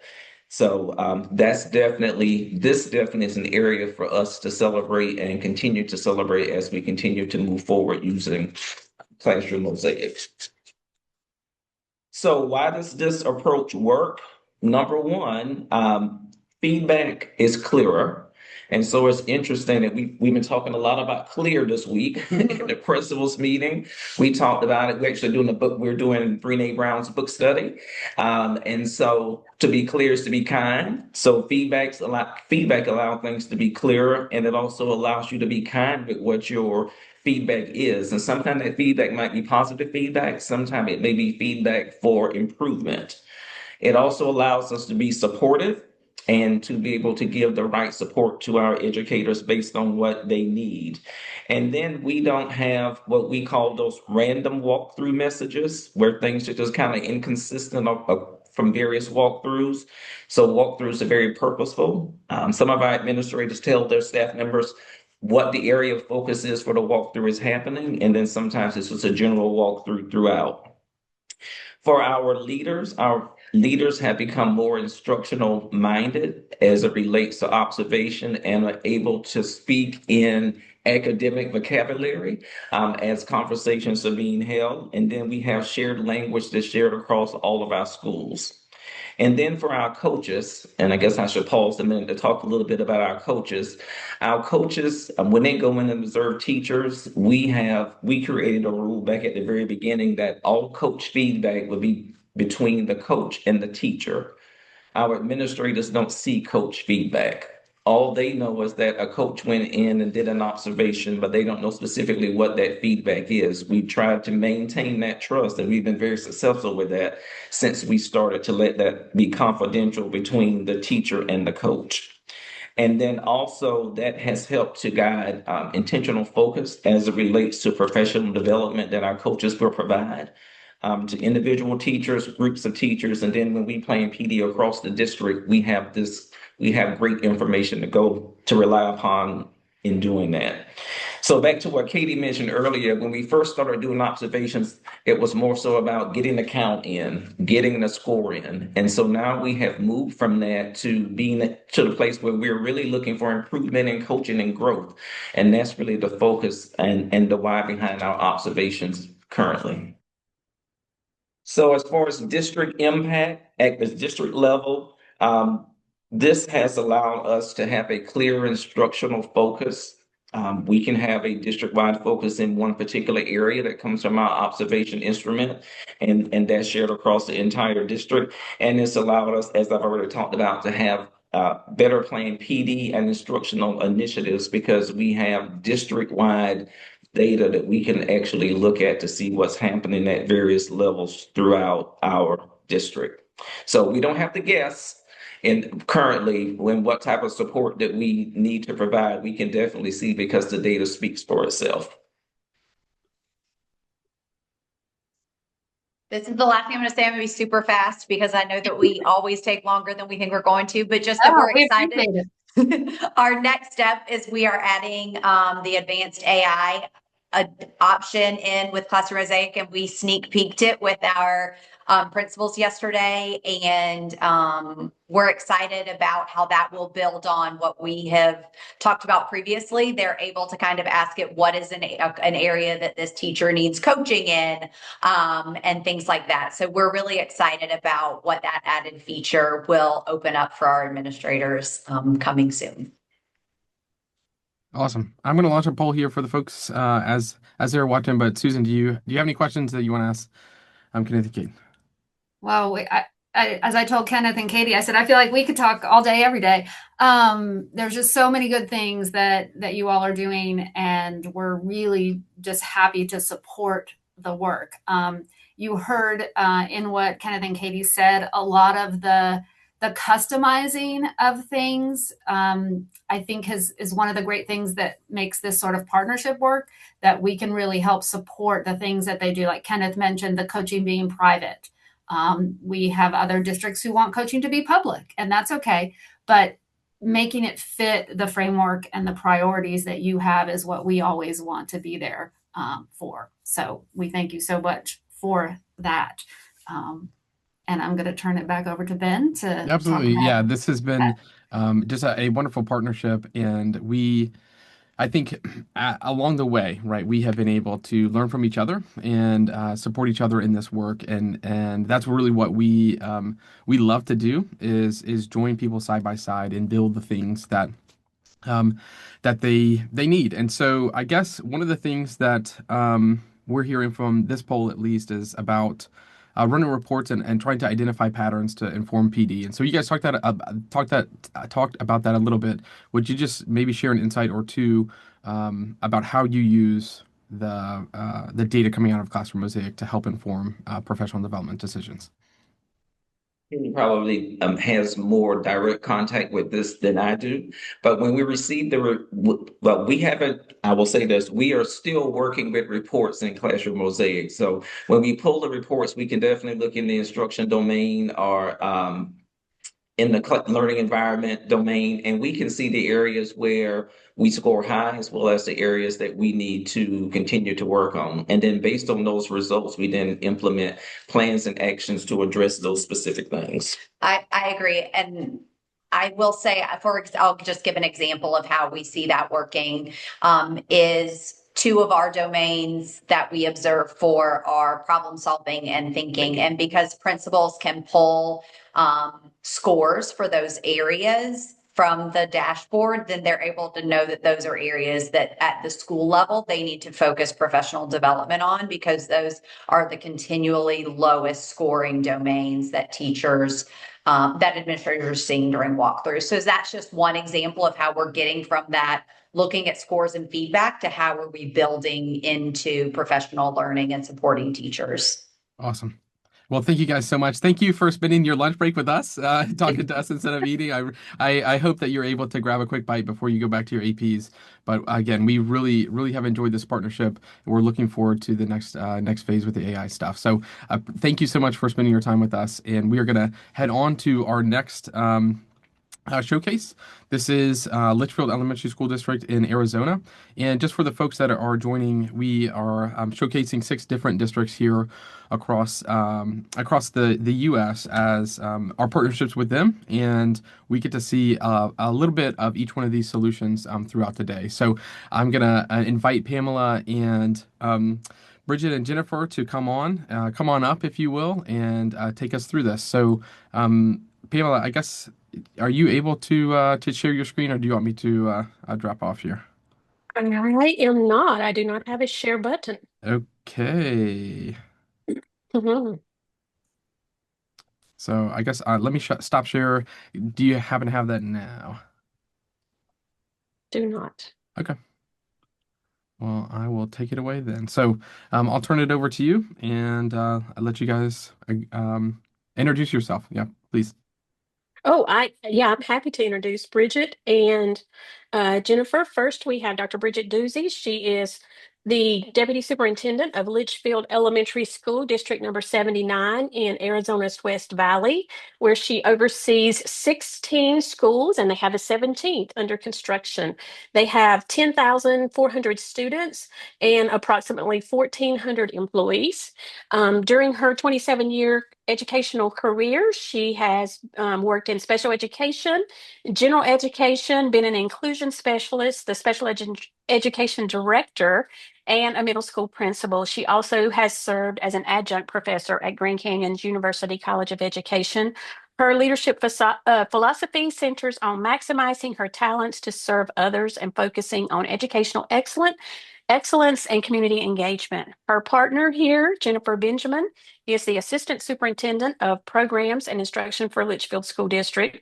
She leads teaching and learning, special education, federal programs, the English language department, and educational technology departments. She has over 24 years of education where she has served in general education and special ed. She's been a reading specialist, an instructional coach, a principal, and a district administrator. When she was the principal of Palm Valley Elementary, she earned national honors, including the 2017 National Blue Ribbon and 2019 A+ School of Excellence Awards. She is currently pursuing her doctorate in leadership and innovation at Arizona State University Elementary. We are excited to have you here. For our participants, you are encouraged to share your questions or thoughts in the chats if you hear things that resonate with you.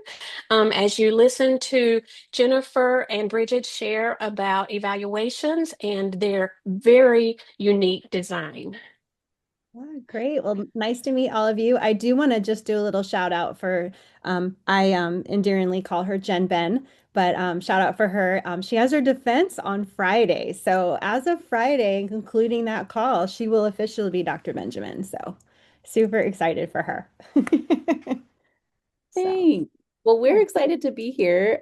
We we are doing something super unique with evaluations, and we're just going to talk a little bit through that and then how Classroom Mosaic has kind of come alongside us to support us. So we're going to talk about our Portrait of a Graduate and then how we've built our cascading evaluation tool and then how we've partnered. So Pamela, go ahead. You can move on. Go ahead, All right. Bridget. So we kind of envisioned this, and this wasn't really at its inception, but this is kind of as we have evolved through our work, is really comparing it to the Northern Lights. And we know those opportunities are very beautiful, and it's caused by that charged solar particle interacting with the Earth's magnetic field, and the atmosphere starts glowing, and the colors just light up the sky, right? And that those northern lights are dynamic. They're guided by these invisible forces that we know they're there, but we just can't see them. And then they're beautiful, but sometimes unpredictable. And then they're worth traveling for, right? They're worth going to see and checking out. We hear about it. And then it's natural and uncontrollable. So if we don't actually know it's happening and to be able to observe it and be part of it, we may not be able to participate in seeing them, and we definitely can't command them in any way. So when we looked at the Northern Lights, we really saw the connection with the vision of our school system. So that's why today presenting to you, our title is Northern Lights, and making sure that we align our evaluation system to that vision. When we started out this journey, we were a new cabinet team. We had been given direction by our governing board that our strategic plan was up and that we were needing to build a new one. Within that, we also knew that the board had been requesting some new evaluations to be updated. And so looking through all of that, we were trying to find, where do we start? Those were some really, really big initiatives. And what we came back to after we had worked on our strategic plan and our success criteria was we can't really do anything without knowing exactly where we want to be at the end. And that comes down to our students and our portrait of a graduate.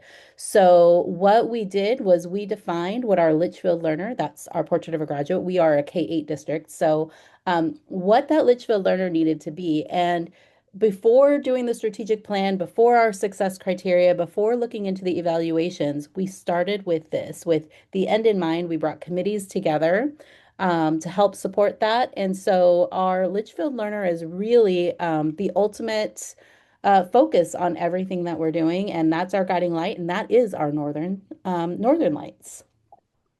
Absolutely. And so what we realized as we were soliciting our stakeholders, and in this work, we had over 6,000 different voices, business owners, high school feeders, students, staff, teachers. So we took everyone's voice into consideration in building our Litchfield Learner profile. And what we realized through this journey is that the Litchfield learner traits that we were all talking about were all the same. First of all, we were just using different terms. And the last thing that we realized is the Litchfield learner traits that we defined as the success criteria for what we want kids to know and be able to do by the end of 8th grade to be ready for high school are also the skills and attributes that we want to see in our leaders. So this timeline right here kind of times it out. I know I kind of jumped ahead a little bit, but our year one was that developing that committee. So if you wanted to replicate this work, we kind of wanted to lay out, because it definitely was not a 1-year journey, and it's still an ongoing journey for us. So year one, that committee, where we solicited over 6,000 voices. Year 2 is when we started building that strategic plan with our keystones and operationalizing our strategic plan through our scorecard work, which is just another word for goal sheets. It's just the way our leaders build goals and our teachers build goals. And then middle of the year 2 is when we developed our I can statements. And then last but not least is when we decided, hey, these traits are not just for our kiddos, but they're also for our staff. And that led us to building our evaluation instrument based on those domains of the Litchfield learner, because we are all our Litchfield learners and we're all Litchfield leaders. Go to the next slide. All right. So as Dr. Doozy had just shared, we did start with those Litchfield learner traits. That we moved on to our strategic plan. We built I can statements for our students, and that's where we really came into seeing, wow, this is the same thing that we want for our leaders, our teachers, and our classified staff. And then we worked on our scorecard to make sure that those were all aligned. It's aligned by design.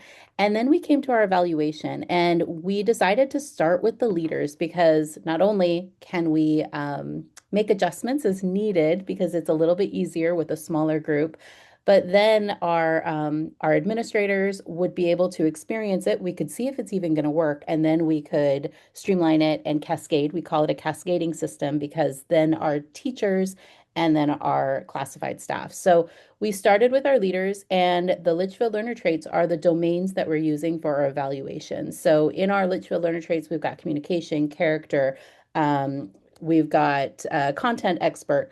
That content expert is really where we're able to define those job responsibilities. So the domains 1 through 5 are the same for almost everybody.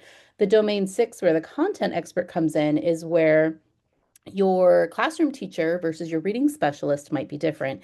It's where your director of operations and your principals might be different because their content expert is different. So using our Litchfield learner traits, which we have content expert in that for our students as well, has really helped us to align the evaluation tool to meet those needs. So we have been using our Litchfield leader evaluation this entire school year. We just had our teacher evaluation approved at the board meeting last week, and we are finalizing our classified evaluation. And each of these has had committee work happening. So we've invited those people from those groups to come in and help support the work along the way so that they've had voice in it as well. We're also, it's kind of exciting, we're doing something a little bit unique. Our national board certified teachers have a guiding coalition that helps to lead our teaching and learning department. And our NBCT teachers are going to take the teacher evaluation instrument and they're going to create the professional development that's going to be leading the work across our 16 schools in our district. So really trying to make sure that we're capturing the voices of all the people to help support this initiative. And I would add on to that, Jen Ben, is that we could have not operationalized this Northern Lights vision and the vision of our evaluation system without Classroom Mosaic. And because even though, and we have all of these artifacts linked in here for you guys, I'm sure at some point this will all be shared. You know, we are good sharers. We definitely want to share this great work for all kids and all staff. But the final piece of that evaluation, being able to build it in Classroom Mosaic and it to be so interactive and intuitive, and be able to pull reports from it. And we did something pretty crafty, I think. We created a lift form, which is a walkthrough form. I know the first session talked about how they were using Classroom Mosaic for walkthrough. So we've already given our staff, our teachers, a little sneak peek of what their content expert portion of their evaluation looks like, because it's already a lot of the same lift common language of what we're looking for when we walk through. So it's kind of that slow leak and getting people accustomed to what's coming and to change without actually changing anything yet. So they'll start seeing that common language in their new evaluation instrument when we roll it out next year. So this next slide, believe, belong, become, our Litchfield learner. Yep, Jen Ben kind of explained we started with our leaders. The cascading system is kind of what we've already defined. All that means is that we're all using the same common language in our evaluation system. Our superintendent's evaluation system is also the same domains of all the Litchfield learner traits, and his content expert section is specific to his role as a superintendent. Just like any other employee across any of our schools will be evaluated with the same type of instrument with the same domains. And then I skipped ahead to our Classroom Mosaic success. So Jen, if you want to talk a little bit, we'll go to the success slide, Pamela. So I was able to meet Ben at a conference, and I was sitting in his session, and I came out and I told Dr. Doozy, I have found the missing piece. This was the missing puzzle piece that we needed to do to make all of our work come together. And so we started working closely with Ben and Pamela and talking about what this could look like and building this out and getting some professional development for our leaders. So like Dr. Doozy said, we actually had Pamela come out and train all of our principals on the walkthrough first so that they were comfortable with the with Classroom Mosaic and how to utilize it. And then we started using it, Classroom Mosaic, for the leaders evaluation. So they've been able to experience it for this last year. They've also, teachers and leaders have been getting the walkthrough data. And then next year, the teacher evaluation system will also be a part of Classroom Mosaic as well as the classified. So the biggest successes have been the evidence and artifacts. Initially, Dr. Doozy and I did all of the evidence and artifacts for our leaders as we were looking at the evaluation. We were uploading, if we were on their campus, we could take a picture. If we saw something on social media that they were celebrating, we could take a quick snapshot and put it in as an evidence and artifacts. And now what we're seeing is that our leaders are adding as well. So we didn't make it a requirement. We just continued to show them what that looked like, and they're now taking on that lift. We will also be doing the same thing for our teachers. And not that every single domain has to have evidence and artifacts. Sometimes it's just things that you absolutely know, but there's also a lot of things happening on campuses that we might not even know about. And so the leader can be able to celebrate the work that they're doing.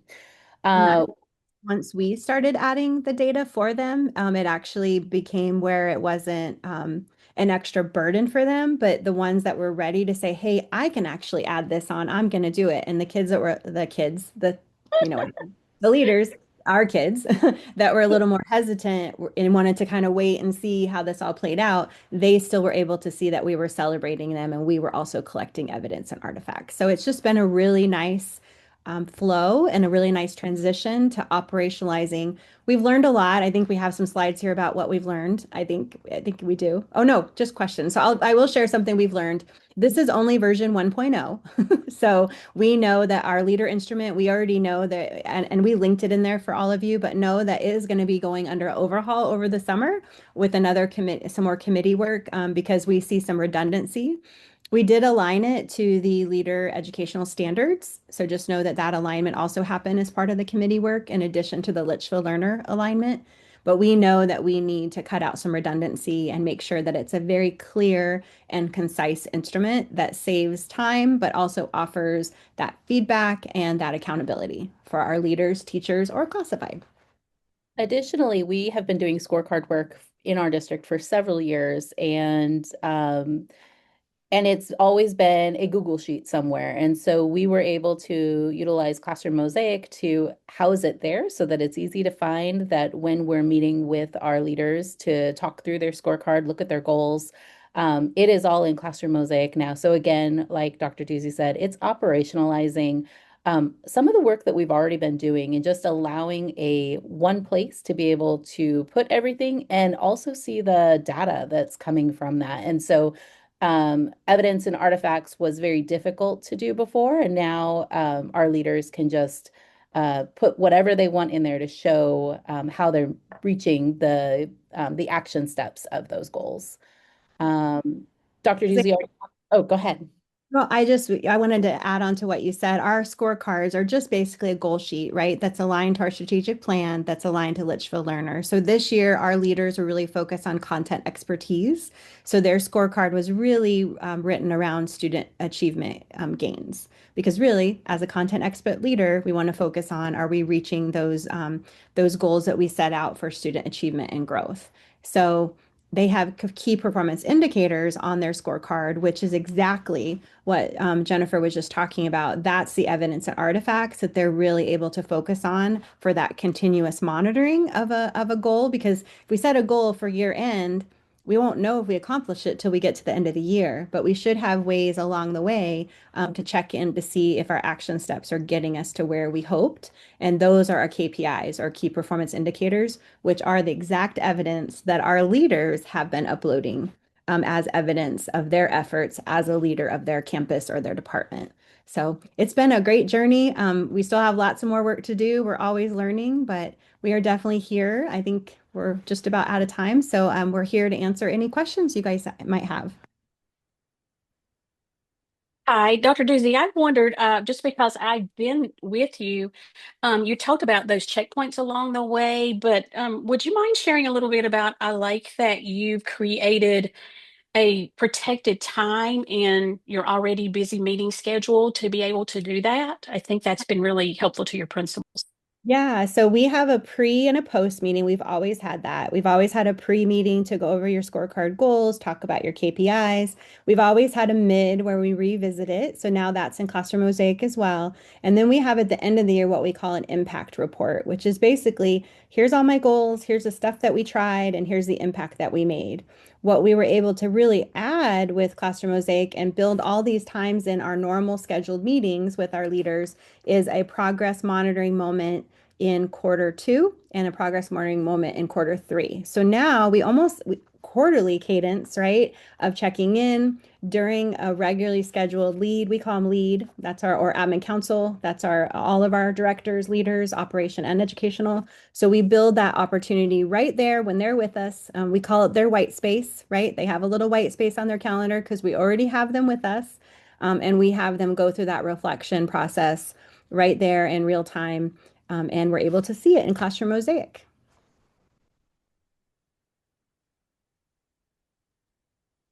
Is that what you were talking about, Pamela? Yes, no, I love that time. And as a former administrator, I would have greatly appreciated that. And I've heard your principals talk about that as well.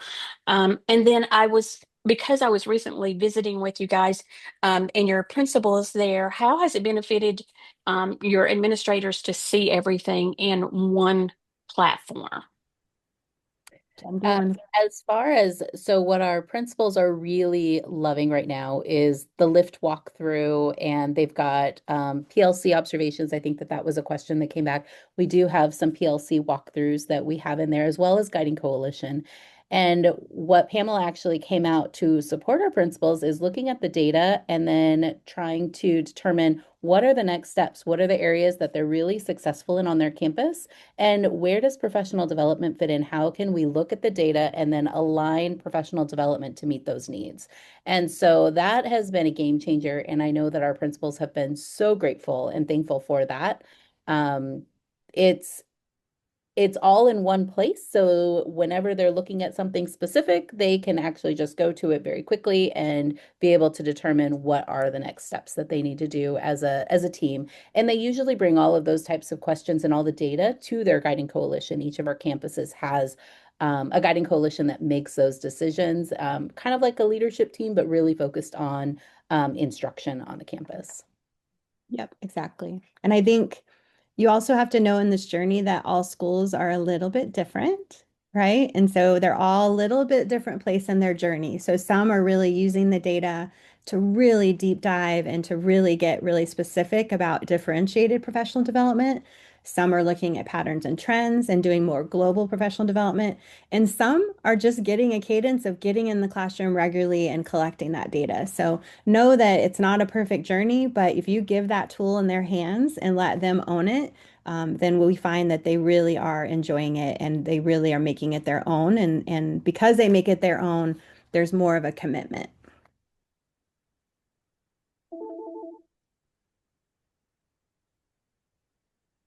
We have a couple of questions. One is about your scorecard.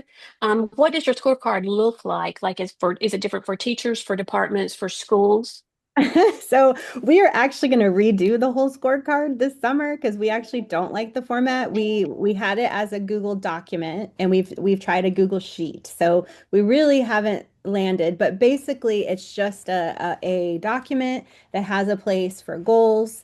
And the goals we all agreed as leaders to a certain goal template, basically making sure it's a SMART goal, right? By what, by when, with what was your pre-data, what was your baseline, what are you trying to make it go to, and then by when, right? And then action steps are very specific, those high leverage action steps, just a square to put those high leverage steps in.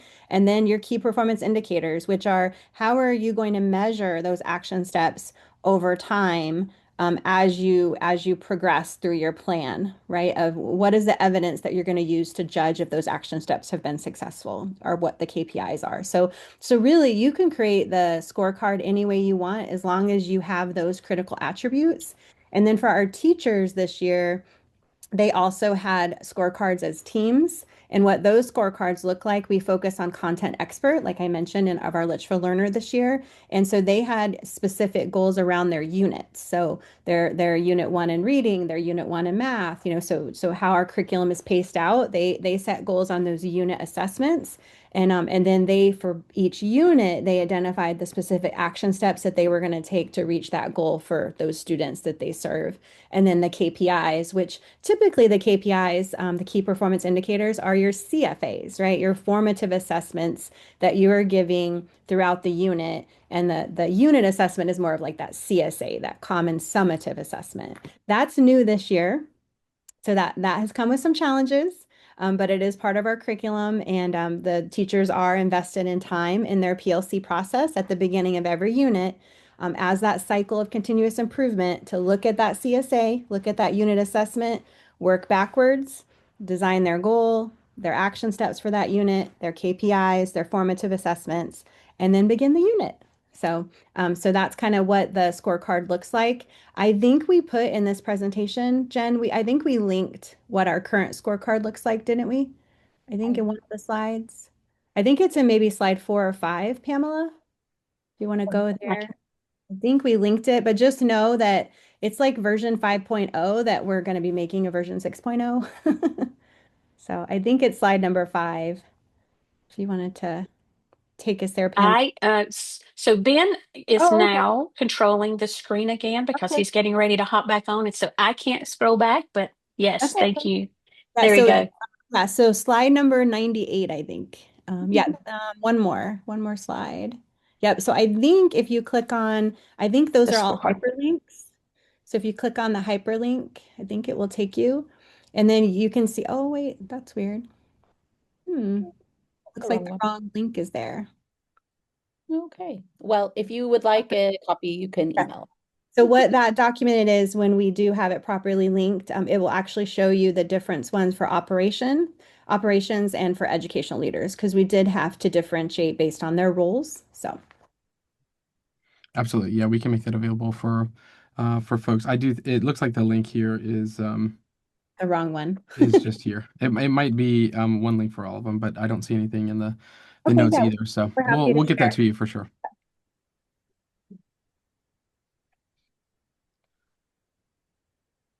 I guess so. I'm curious as there's a couple new things that you rolled out with your admin right this year. One of them being this new evaluation. And so, can you talk to me about? You've already mentioned some of the things that you're going to change for next school year, but talk to me about the perception for the principals and the APs in your district administration, moving from the previous evaluation that you had to this one. Like, can you share some of the feedback that they've had? Well, the last evaluation tool that we had was in place for almost 20 years, and it was time for something brand new. And so I think what our leaders have really appreciated is knowing that this is also going to be the same for the teachers and for classified staff with the language and that cascading piece. I think the other things that have been really appreciated is the content expert. I think that that has been across the board one of the things that they've appreciated the most is that previously, every single leader, no matter what your job was, had the exact same evaluation. And that's just not the case. Our roles are all very different. And it didn't always apply to the person who was trying to evaluate and also the person who was getting evaluated. So that content expert and how we've done that, and then bringing on Classroom Mosaic has made the process super simple. And they've appreciated how easy it was to maneuver through the different things that they were needing to do. So I just finished 20 mid-years I and think so. with all the folks, and I will say almost every single time when we got all done with our mid-year, it was, oh, well, that was easier than I thought. So, so I'm definitely feeling like, okay, this is practical, this is giving me feedback, and this is giving me actionable feedback on what to do next. Yeah, that's huge. And I know Pamela and Sarah, our client success engineer for you guys, have worked a lot to help streamline the work there. And so I just launched a poll to ask some folks about a shared common language across their school district. But you said that the district or the teacher and I think the classified staff, right, just got approved. Can you talk about a little bit about that process for this school year and the work that you've done there and how you're thinking about launching that with those groups of staff? Yeah, so each of the evaluations has taken about a year to work with between starting with the committee work and building the product. And then we brought the initial teacher evaluation, we brought it to the teacher committee, we brought it to our leaders, we brought it back to the teacher committee, back to our leaders, and then we brought it to the school board for discussion. They gave us feedback. We went back and made some adjustments based on all of those different the group's feedback, and then brought it back finally for approval just last week. And so the rollout, we're really trying to be cognizant of the lift that our teachers are going to feel because it will be new. It is something completely different. However, like Dr. Doozy had shared, the content expert has already been rolled out with our walkthrough. We have the lift is the Litchfield Instructional Framework walkthrough, and it's really tier one best practices. And we rolled that out this past year, actually 2 years ago, and then we put it in Classroom Mosaic this past year, and we've done a lot of training on that. Well, it is a slow leak because that will be the content expert. That will be the observation for the teachers in their classrooms, whereas domains 1 through 5 will be the evaluation at the end of the year. So uh, it has taken time. Classified is also about a year. We have not brought that one to the board yet, but we have met with the committee and then the leaders and the committee and the leaders. So we're continuing to build that one out, and we're hoping to have that one in the spring completed. And then it's the professional development that's going to come with that to make sure that everybody understands the expectation and how to utilize it, how to access it, and what does highly effective, what do those things really mean? Yeah. Because it's that common language that's going to build that continuity. Because that way, when we talk about this is a highly effective practice, or this is an effective practice, or this is strong evidence, or some evidence, which is kind of our scale for highly effective, it is going to be clearly defined. So then we're all talking about the same quality of evidence to get, to earn a certain score of effective or highly effective or developing or ineffective, because sometimes that might be the case, right? And there might be an area we need to grow. So, Awesome. Awesome. Well, I really appreciate you guys taking us through the work that you've been doing across many different years. And you're right. What we have seen in many different districts is as the work of doing and developing a common language is very, very effective.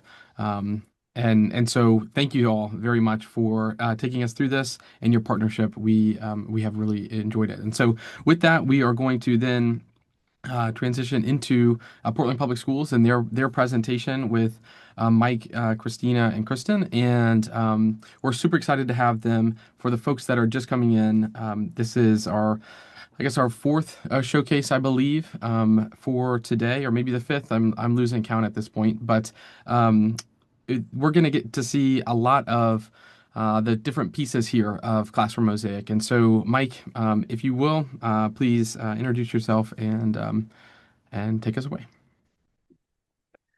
Hey everyone, thanks Ben. I am super excited to be a part of this. I've actually had the privilege of being kind of a part of Portland's journey from the seat of a principal last year, using the platform and being a part of some of the collaboration and developing the learning walks and look fors to now client success coach supporting PPS in their journey forward. So I'm very excited to introduce two individuals from PPS, Christina Howard and Kristen Moon. Christina is a transformational system level leader focused on bringing coherence across the district to support the improvement of student outcomes. She currently serves as the senior chief of academics for Portland Public Schools, the largest school district in Oregon, overseeing academics, schools, and student services for approximately 44,000 students. Holding a Bachelor's of Arts in Mathematics from Oakland University and a Master of Education Admin from Lamar University, Christina brings a wealth of experience to her position. Her diverse background includes roles as Chief Academic Officer, Senior Director of Teaching and Learning, Middle School Principal, High School Associate Principal, Instructional Coach, and Math Department Chair. Throughout her career, she has been dedicated to advancing the educational equity, demonstrating exceptional leadership, and improving staff retention and student outcomes across all of her roles.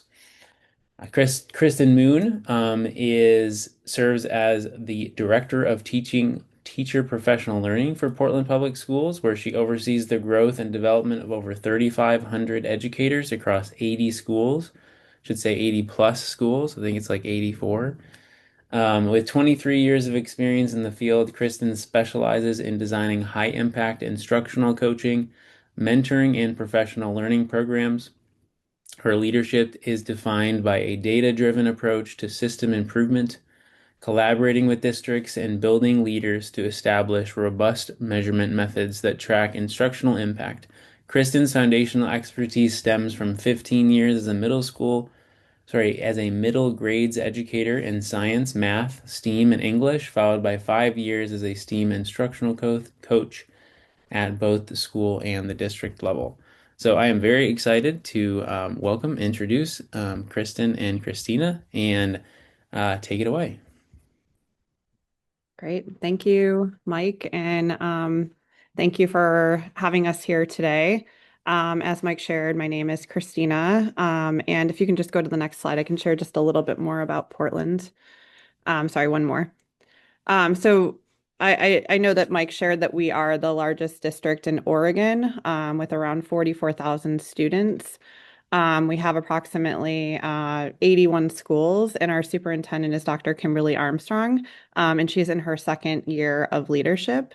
I also want to note that we are a Wallace district, so we are one of 6 urban districts across the U.S. that are part of a 6-year grant focused on developing the principal pipeline. And that's important in my story that I'm going to share shortly around our journey and what's led us to this point. And it's also important to know that I will be sharing more of the larger direction around coherence that we've been working with Classroom Mosaic on building. And then Kristen's going to share more of what that looks like on the day to day. So you'll hear more of the big picture from me, and then I'll pass to Kristen. So where we have been and where we are going. So we have been on a multi-year transformational journey over the last 5-ish years. And it started when our previous superintendent, Superintendent Guerrero, created a new vision in 2019 and a graduate portrait. Shortly after, he worked with many stakeholders to create our strategic plan that technically ends 2025. And so within the strategic plan, there was an action around developing the first version of the instructional framework. Prior to the strategic plan, we just really had teacher evaluation that was grounded in the 2007 version of the Danielson rubric, which was really old. And that was with our union partners. And so that was what we knew instruction to be in Portland. So we really wanted to develop an instructional framework with stakeholders. And we landed on 4 areas: grade level standards aligned instruction, culturally affirming instruction, deeply engaging instruction, and data driven instruction. And so each of those domains consisted of a set of educator and student indicators, and the framework was very large. It had multiple pages with many indicators, and we had went through a very robust engagement process. And so we also had, during that time, we were in state corrective action because of the materials that we had were very outdated. And so we embarked on a journey to adopt many high quality instructional materials. And so that was part of our key strategy and moving forward was the instructional framework, our high quality instructional materials. And then we knew in order to be able to make those happen in real time, we had to provide robust professional learning. And so that's where Kristen and the team that she leads, as well as our leadership development team, came into play, was how are we going to provide robust learning experiences for educators to be able to implement these things in practice. And so in the summer of 2022, that's really where we started launching. And what we realized was that it was it's been a journey. Since then, we've been really on this change journey, and we haven't been seeing the outcomes that we really had hoped by launching our instructional framework, our high quality instructional materials, and our professional learning. We really want to impact our student outcomes, and that is how we are measuring our results. And so we also realized that during this journey that really it was central office directing schools to do these things. It wasn't led through the principal really being that lever for change. And so if you go to the next slide, this is where the Wallace work and our work with Mosaic started to really take action, was realizing that the school is the unit of change and principals are the lever of change, which seems like a simple concept, but when you're designing systems and structures that feel top down, then we're not embodying that theory of change. And so we also knew that at the central office level, principal supervisors are those facilitators of systems level change. And we needed to work with the principal supervisors and the principals to implement any change across the district. And so the next slide is another example of what we're trying to do. Originally, it was sort of the red box on the left where the central office folks are creating the new change idea and then handing it to principals to implement. And so what our approach has been this past year is really trying to work between this principal supervisor, the central office leaders, and principals in partnership to implement the change. The next thing that we did, and also just to share one more piece about that, we also knew in our classroom mosaic journey that we didn't have visibility into evaluation and teacher and principal practice on how we were going to, what does that look like across the district? And if we're relating that to our instructional framework, we had no visibility into understanding how those two things work together. And so the other thing that we did this past year is we had a question that was proposed to us by one of our partners. The question was, what does every student experience in every single classroom in our district? And that question was asked at our cabinet level meeting. And it took us a really long time. We grappled with a lot of things. And what we landed on was that we could not confidently say that there was one thing that every single student was experiencing in every single classroom in terms of instruction.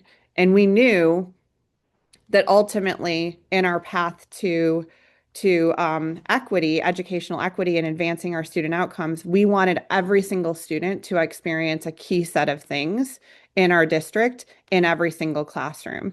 And so this is where we used our instructional framework and we narrowed that big focus from lots of indicators, lots of domains, down to 3 ideal student learning actions. Students know and understand the learning target, success criteria, and why the learning matters. Students successfully engage in grade level and standards aligned tasks with persistence and ask questions to clarify their understanding. And students self-assess their learning and explaining to justify their thinking connected to the learning target and success criteria. And we said, if all students experience that in every single classroom in Portland Public Schools, we are on our path to where we want to be. And then how do we know that all students are experiencing that? And so we would need some sort of system to be able to understand that. We also, during this time, we also took a look at all of our school continuous improvement plans, as well as our district continuous improvement plan, and realized there was a gap in that area. And so if we go to the next slide, we mapped with some supports, we mapped our ideal student learning actions, those three focus areas that I just shared. And we backwards mapped those, starting with the student in the classroom. What are a couple of key moves the educator needs to focus on? And then what does the school leader need to focus on? What does the principal supervisor need to focus on? And then what does central office need to focus on? And we use those actions to really set the direction in partnership with schools. They were part of this all along the way, including our principal leaders, in setting the direction for our 25-26 school year around our school and continuous improvement plans and our district continuous improvement plans. And this is the ODE framework we use for continuous improvement. And we set the direction for those ideal student learning actions and key strategies and actions that all schools would adopt as well as the district would adopt. If you can go to the next slide. Sorry, you can move forward. I to one more slide. I do want to share, Kristen and I were debating where to put this in the presentation. And so in this change journey, as we were embarking on the theory of change around the principal being the lever for change, we did see some initial early signs of success. We had also partnered with Mosaic during our evaluation of our teachers during this time. And so we increased overall for the first time in a really long time, 3 percentage points in ELA and 3 percentage points in math, with all student groups by demographic showing gains. And so that was an early indicator that we're on the right path. The big move that we made for this school year is really aligning around 4 goals. And so if you move forward one more. These are our goals with our district continuous improvement plan. And so the last, it's not showing as bold, but within our literacy and math, I had originally bolded the 1 and 2 at the bottom. Those are directly connected to our ideal student learning actions that are part of our instructional framework. Students will know and understand the learning target and success criteria and successfully engage in grade level and standards aligned tasks from district approved high quality instructional materials. And that is in literacy and in math. And that is the district goal. Those are also the school level goals. And then there are aligned strategies and actions. And we're actually using Classroom Mosaic, who's been a wonderful partner, to be able to operationalize and monitor those strategies, actions, and goals in Mosaic. And so we also have, Kristen's going to speak a little bit more, but we also have our instructional walk system as part of our strategy and some actions under that, as well as our evaluation system and monitoring feedback and where we are, how our evaluation is working with teachers in that same system. So we're able to see more of a global level view at the district, as well as individual level view with our schools. And going back to the theory of change, really that principal being that lever for change and monitoring their data at a school site, and then the principal supervisor working and looking across their multiple schools. And then from my vantage point and Kristen's vantage point, a district leader looking at the whole district. And so I just want to point out that I appreciate the opportunity to share, and I also want to share that we are on a journey from this point. This has not been a perfect system. We have been working with Mosaic. They've been wonderful partners to take feedback and adjust. We've been working with our principals. We have a group of principals providing feedback regularly.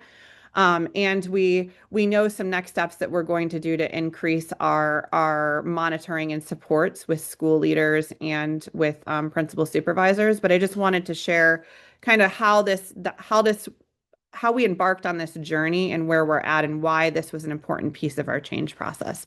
So I'll pass to Kristen, who's going to share a bit more around what this looks like in actual practice in terms of reports and things like that. Thank you.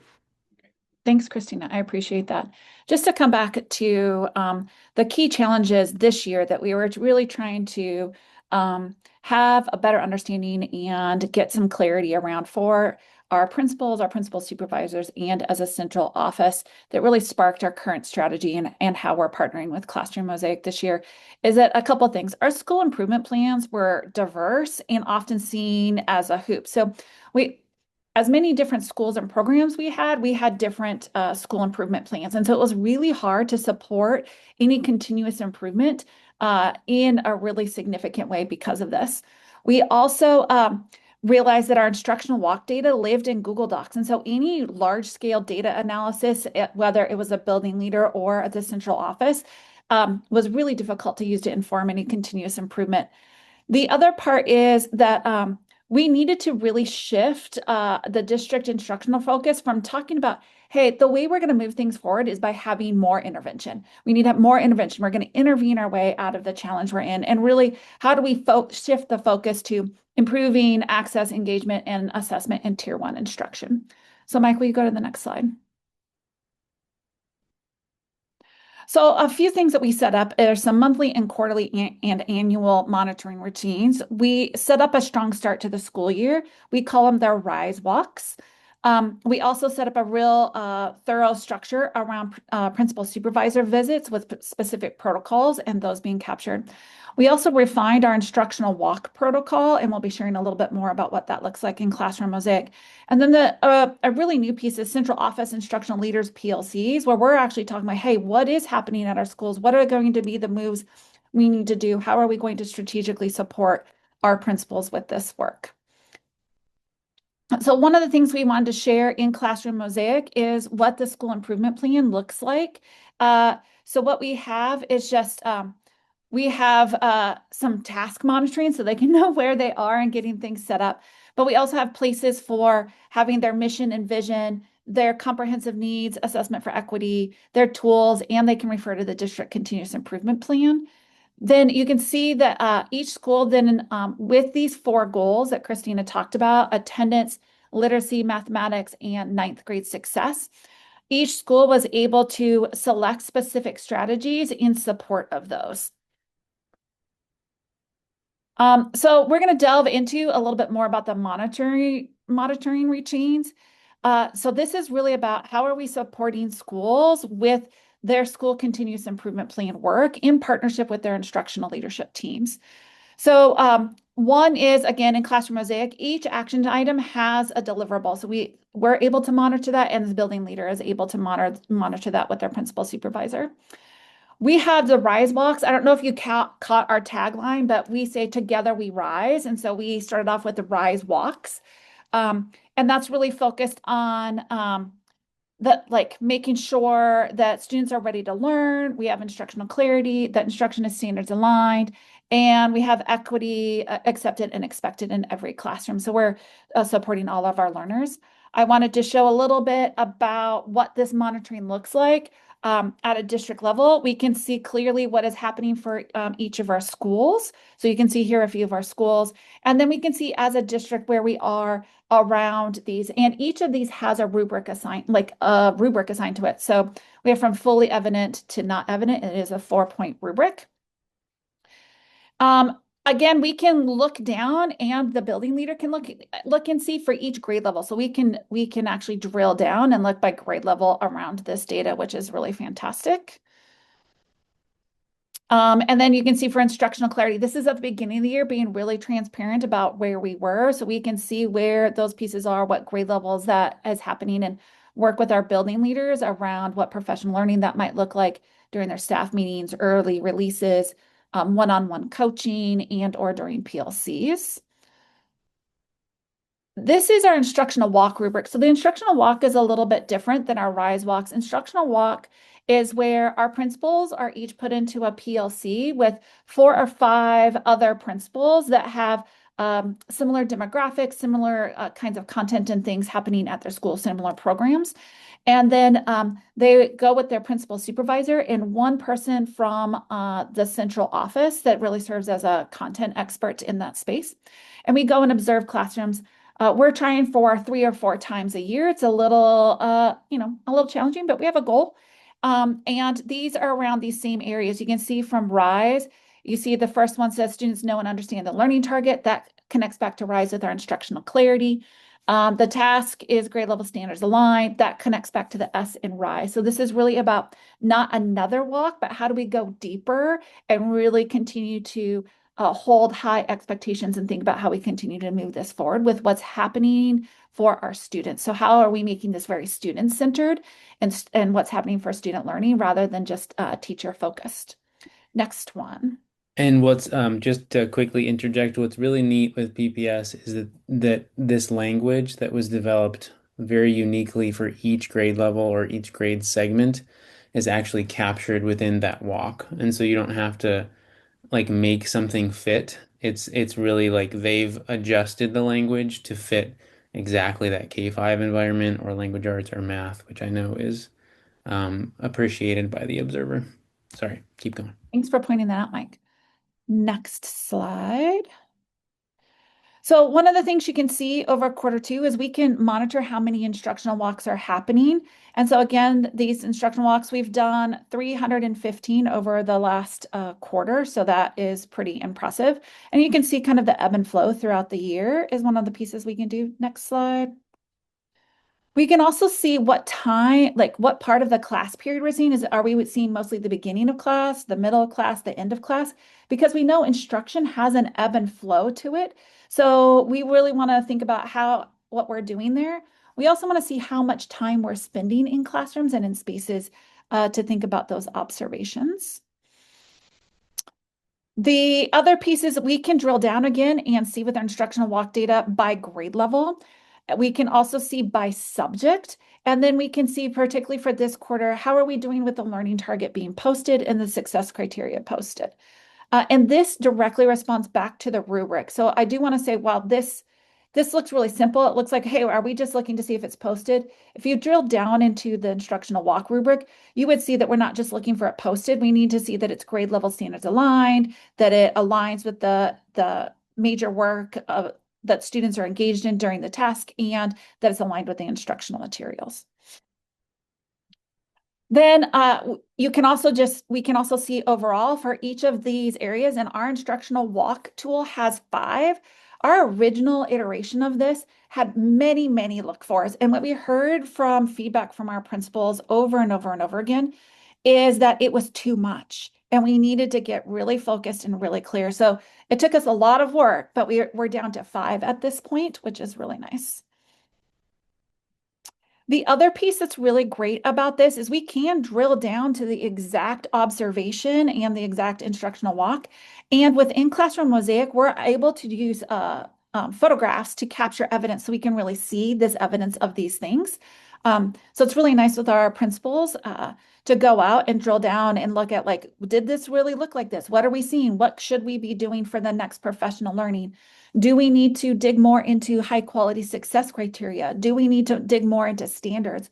One of the big learnings that our principals in central office had is we thought our teachers had a really strong foundational understanding in their grade level standards, and we learned that they did not. And so we had to kind of go back and think, okay, what does that mean we need to do to help them get up to speed, while we're also focusing on our students understanding and having clarity about what's expected of them during class.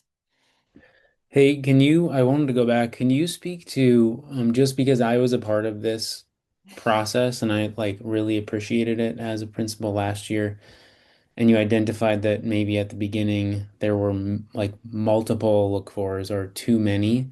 But I remember coming to the central office with a cohort of principals, and we had that question. It was like, what do we want to have every single learner in every single school learn? Like, what's the most important?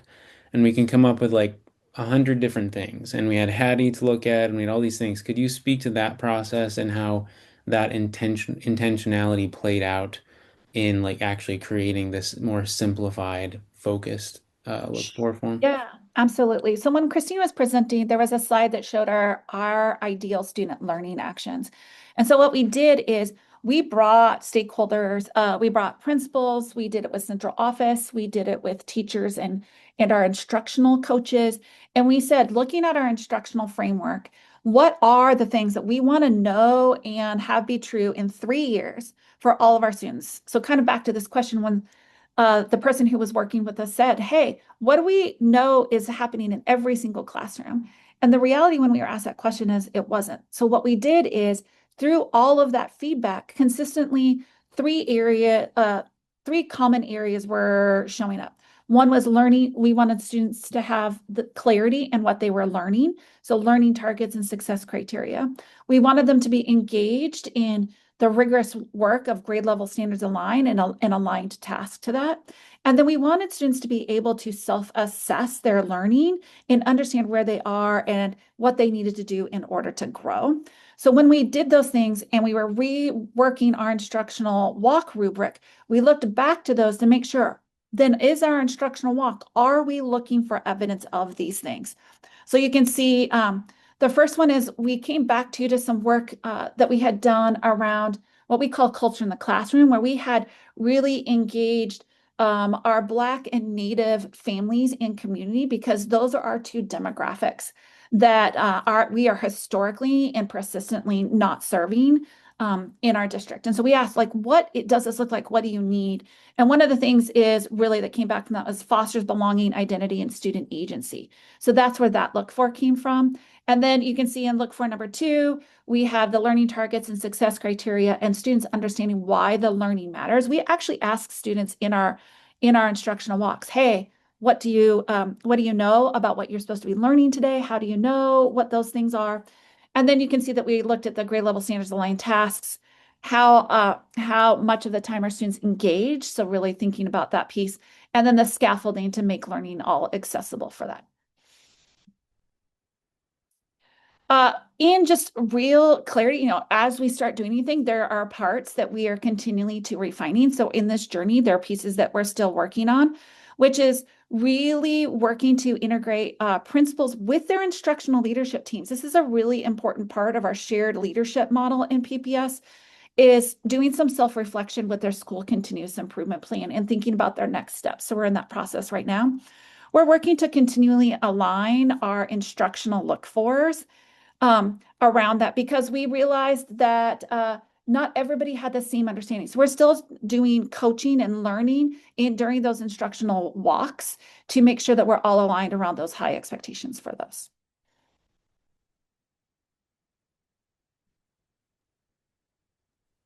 Awesome. I think we're at the spot for questions or Yes, something. I really appreciate it. We probably have one question. I'm going to launch the poll here to just crowdsource maybe a question or two from folks. But yeah, Mike, any questions that are anything else that you would want to highlight right now?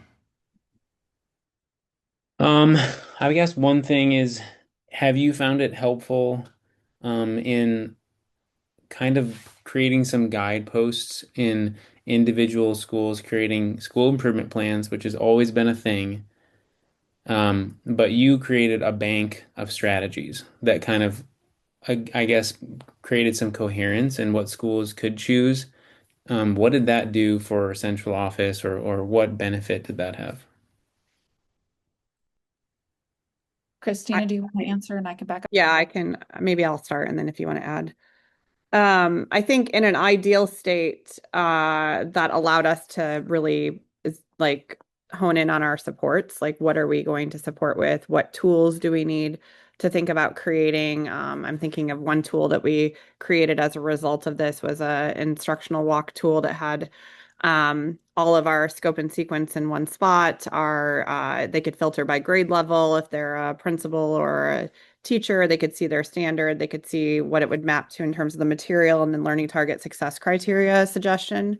And so that's like, that helped us align and rally around specific set of strategies that we wanted to focus in on. Again, I think that is ideal state. I think getting folks to change practice takes time, right? And so I think I'm in my head, I'm thinking of all the things that we need to do next to get to that ideal state. But I think like the vision set, we have some key things that we know are best practice that everyone needs to rally around within our strategies and actions. And then we need to get, in some cases, we need to get even more granular.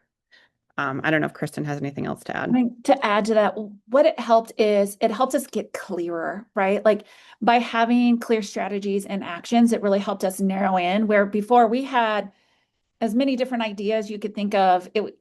There were different kind of strategies and actions that were happening. So it helps us get clearer. We have a clearer picture of what's working, what's not working, where it's working, and we're able to highlight bright spots in ways, and we're also able to do strategic support. It's also helped us really turn some of those fingers back on us as a central office and think differently about our support and what that looks like. And are we adding to, or are we like adding to in a helpful way in alignment, or are we adding to in a way that is feeling like more and more and more? So those are the pieces that I think is a lot clearer, and it's helping our principals get much clearer on what are those high leverage things that they and their instructional leadership teams have a lot of influence and impact to have things be different in their school. So I think that that's been really helpful. Awesome. Hey, I really appreciate you all spending some time today taking us through what this looks like and where you are in your journey. I think it is just a beautiful picture of the work and the effort that it means to create cohesion, alignment, and Christina, like you said, it takes time, right? It really does take time to move practice. So thank you so much for being with us today and sharing your journey here. And we are gonna move on to our very final showcase today. This is Greenville County Schools here in South Carolina. And for the folks that are just joining us, you are here with our very final showcase for our virtual instructional leadership showcase. And what you'll see today and in this showcase, you'll see quite a number of what we call solutions, but they're processes here to help support instruction. And so Greenville has been a great partner in developing some of these. And so I will turn it over to Susan to introduce everybody.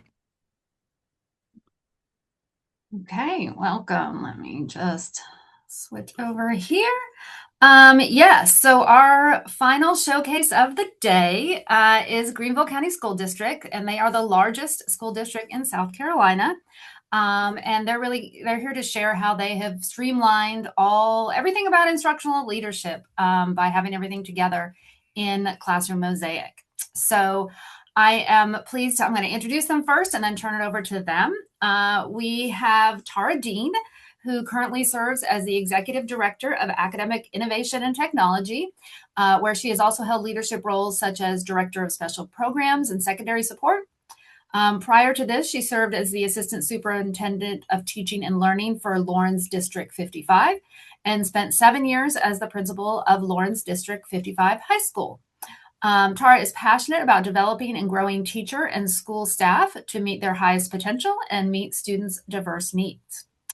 We also have Austin Green, who is the coordinator of special academic programs for Greenville County, with over 20 years of experience in classroom, school, and district leadership. She has a career spanning roles from classroom teacher to Title I math specialist. She specializes in building educator capacity through strategic coaching and high-functioning collaborative practices. Austin is dedicated to driving systemic student achievement by fostering instructional coherence. In the planning of this, they were also joined by Dr. Susan Stevens, who is the Associate Superintendent of Academics for Greenville, who has extensive experience and a proven record of educational leadership. She has been an elementary teacher, assistant administrator, assistant principal, and now works at the district level and has done that in various capacities. She applies her deep expertise and strategic vision to advance academic excellence for all students. Before I turn it over to you guys to start, I just wanted to encourage people in the chat. Feel free to introduce yourself and your role and share that with us. And feel free to ask questions during the presentation and share anything that resonates with you. And I'll be here to answer questions and help things along. But I'm going to turn it over to Tara and Austin. Thank you, Susan and Ben. We're excited about presenting today about the journey that we've gone through in Greenville County Schools around the instructional platforms. As Susan said, we are the largest district in the state of South Carolina. We currently have over 77,000 students. We're actually the 42nd largest school district in the country.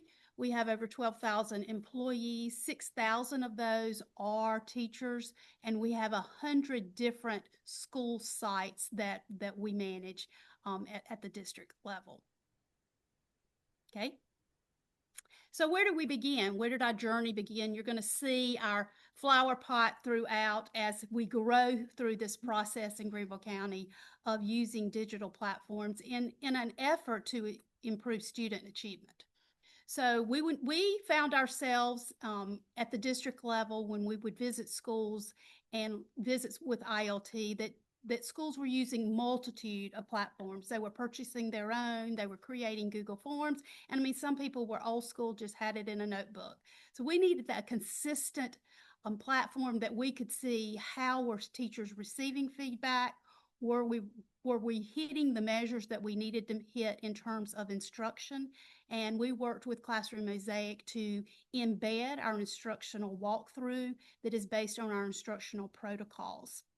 We wanted to make sure that we were providing high quality feedback, actionable feedback to our teachers that was very student-centered, that it was responsive, that the observer could give feedback immediately to the teacher, and then the teacher could respond based on questions or reflections based on his or her feelings about that observation. And we wanted shared access throughout our system because we really believe in growing across the system so that principals can look at other principals' feedback and learn and grow from each other. Okay.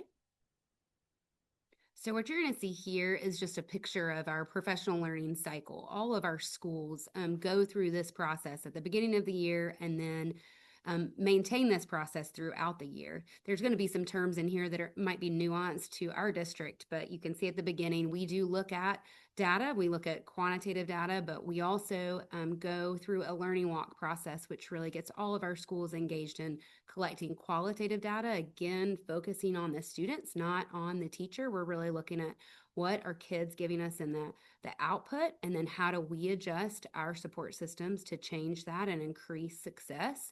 And so then we move to having an instructional focus. And so once they have that focus, we call that a theory of action. They create a plan that they will support students, think about the support that teachers need, and then the supports that the leadership need to make that happen. And then from that flows direct support, whether it's PD, whether it is coaching cycles, whether it is support connected directly to the PLC process. And then our administrators come alongside and feed that with feedback. We found that to be very important to move and make progress. And then you see that last stage is instructional rounds. They vary a little bit different for us than learning walks because instructional rounds are kind of after we have a treatment applied, if you will, and we inspect to see, did it stick? Did it follow through? And what do we need to adjust and kind of go back to stage 4 and start that process again? What other professional development and needs do we need? So just showing you that kind of big picture professional learning cycle, because what I think you'll see as we show you the tools that Classroom Mosaic has helped us develop is that they've really helped us find data along the way through this process, and we're still working to improve that. So that's something that we can really monitor not only at the building level, but at our level so that we can support schools as well. So this is just another graphic that shows how we really make sure that we start at the district level, making sure that we have a through line. And so that what we're doing through our strategic plan makes it all the way down to our school level support, but to the classroom level support as well. So that's where you see it ending in coaching cycles. We're really looking to see like that streamlined manifestation of our goals. And so you'll see in the orange dots, those really just represent what is held kind of at the district level. And then those white dots are really what is carried out through the school level. But our goal is connectedness and coherence so that we can see benefits for our students. And again, this is another way that Mosaic has helped us when we'll show you some specific tools in just a second. You see our baby plant on the far left. We started very small with our instructional walkthrough tool. That was our step into Classroom Mosaic. I'm so glad we did that because we had people getting comfortable with the platform. And then last year, we connected to the PAS-T evaluation system, which Tara is going to talk about that in a minute. But that is how our teachers are directly evaluated on their formal cycles. We also have integrated the Learning Walk summary that came out last year as well, so that we could look at trends across student needs, so that we can also make sure we're tailoring professional development to meet those as well. And then those last two plants on the far right are what we're in the process of right now. And coaching cycles should be added to that because that's something we'll highlight in a minute. But we're really looking at coaching cycles, PLC feedback, and also looking at that principal supervisor support. Okay. All right, so our baby plant, where we started with Classroom Mosaic when we saw that our schools across the 100 school system, schools that we support, and our assistant superintendents were trying to support along with our academics department, we needed a consistent way of gathering feedback and giving feedback. And we wanted that system to be two-way between the observer and the observee.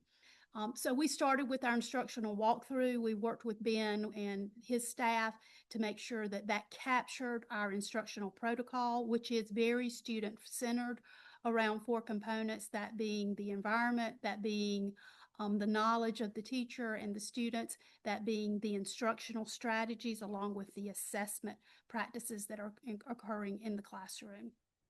And the one thing, not only did we have this two-way feedback going to the observee from the observer around our protocols, but also this dashboard really gave us quick data to see where were principals, where were coaches, where were any observer spending their time. One thing we really like is it captures that when are we observing teachers. This is just kind of a district look. As you can see, this year we've captured 10,541 observations. So at a glance, I can pull this up at any time and see how many observations have happened in our district, or a school building can do that. I can at a glance see where are we spending the most of our time in observing. And as you can see, it's interesting, it's at the middle of what we call a lesson. So we need to do some work at the end of a lesson, and how are we summarizing, because that's so important as well. At a glance, I can look at where are we spending our time in giving feedback. And as usual, we see those 4 content areas blaring.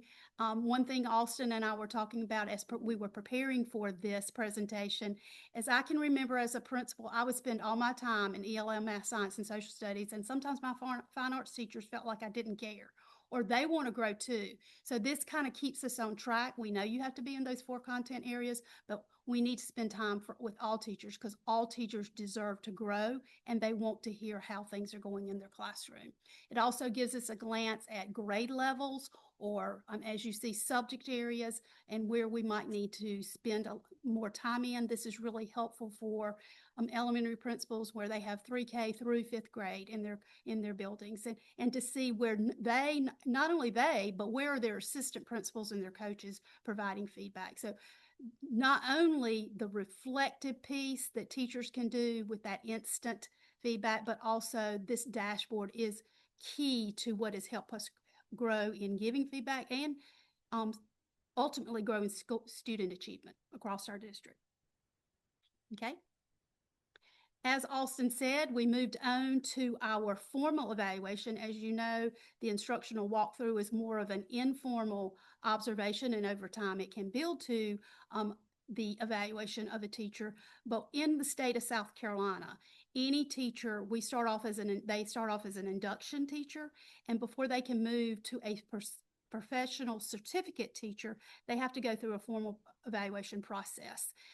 In South Carolina, most of the districts use something called South Carolina Rubric 4.0, but in Greenville, we proposed our own evaluation based on the tenets of that Rubric 4.0, and we call it PAS-T. So we just want you to know what that means. And that's any teacher moving from what is an induction contract to a formal professional certificate. We were gathering that information old school, putting it in a drive, putting it in a folder, but part of that is a teacher that is going through this formal evaluation process has a part of their evaluation. They get to provide a portfolio of lesson plans, of reflections of observations that they've had, of assessments they've had. So this allows them to upload it to the system. And there are 3 observers on each of the teams, and they get to upload that there. And so it's made it really more collaborative. Many times you can't always be in the same space at the same time. This has helped that in timing so that they all have access to all the documents at the same time and can provide feedback to our teachers, their own formal evaluation. Okay. The other component that we added last year was the learning walk component. And again, I mentioned that is just in our professional learning cycle process, it is the baseline data. It's our qualitative piece alongside the quantitative. And so we have a student-centered form that all of our observers collect data on. And then what you see captured in Mosaic, which has been so helpful, is it's really the summary of that process. It's really the summarizer of, okay, what did we walk away with? what answers to our quantitative data did we find? What are our next steps as a result of this? And then how do we want to share this feedback with our schools? And what are we thinking our focused area of our theory of action will be? The benefit to this has been, for a while, to Tara's point, they were collecting this information at each of their individual locations. And so over 100 schools, there was really no way for us to trend and find what were their outcomes of their learning walks, and what did they decide they needed to target for student improvement. And so this alone has helped us just be able to see just some baseline needs. I'll give an example for this year. Right now, we've already noticed from the learning walks, we had majority of people walked away with student ownership as a need, and the other was academic discourse. So that allows us, again, on our end, when we look at connecting from district to school, how do we embed some of those components and strategies within our own professional development to equip our schools, since we know that that is a student need. So that's been a great addition as we launch that professional learning cycle process. The next one that we have added, which we're so excited about, we're currently piloting this right now. We're actually going to show it to principals this week. But we use coaching cycles as a form of improvement. We're lucky enough to have an instructional coach at least in every one of our buildings. And then we also, at the elementary level, have a state-funded reading coach. And so we've just tried to be intentional about they're giving support and they're working with teachers. We definitely don't want the work that they're doing conflicting with feedback that they may be receiving. We really want those to kind of merge together to support the teacher, supporting the students in the best way possible. So what you'll notice in some of these screenshots is just a picture of some of the tools we've created. Before I kind of walk through those, I just want to share we do use student-centered coaching, which is Diane Sweeney's model. So we really try to focus on the standard first and then bring all of the other strategies underneath the standard. And so Susan and her team were instrumental in helping us bring that to life. And so if you're familiar with Diane Sweeney's model, she has kind of two options that you can go. You could do a mini cycle, which is kind of quick. And so for our instructional coaches that are spread thin during certain times of year, a mini cycle is a great tool for them to just be able to go co-plan with a lesson and go co-teach that lesson. And so they have helped us create that mini cycle tool. The other part, though, in Sweeney's coaching model is a full results-based tool, and that is for a unit.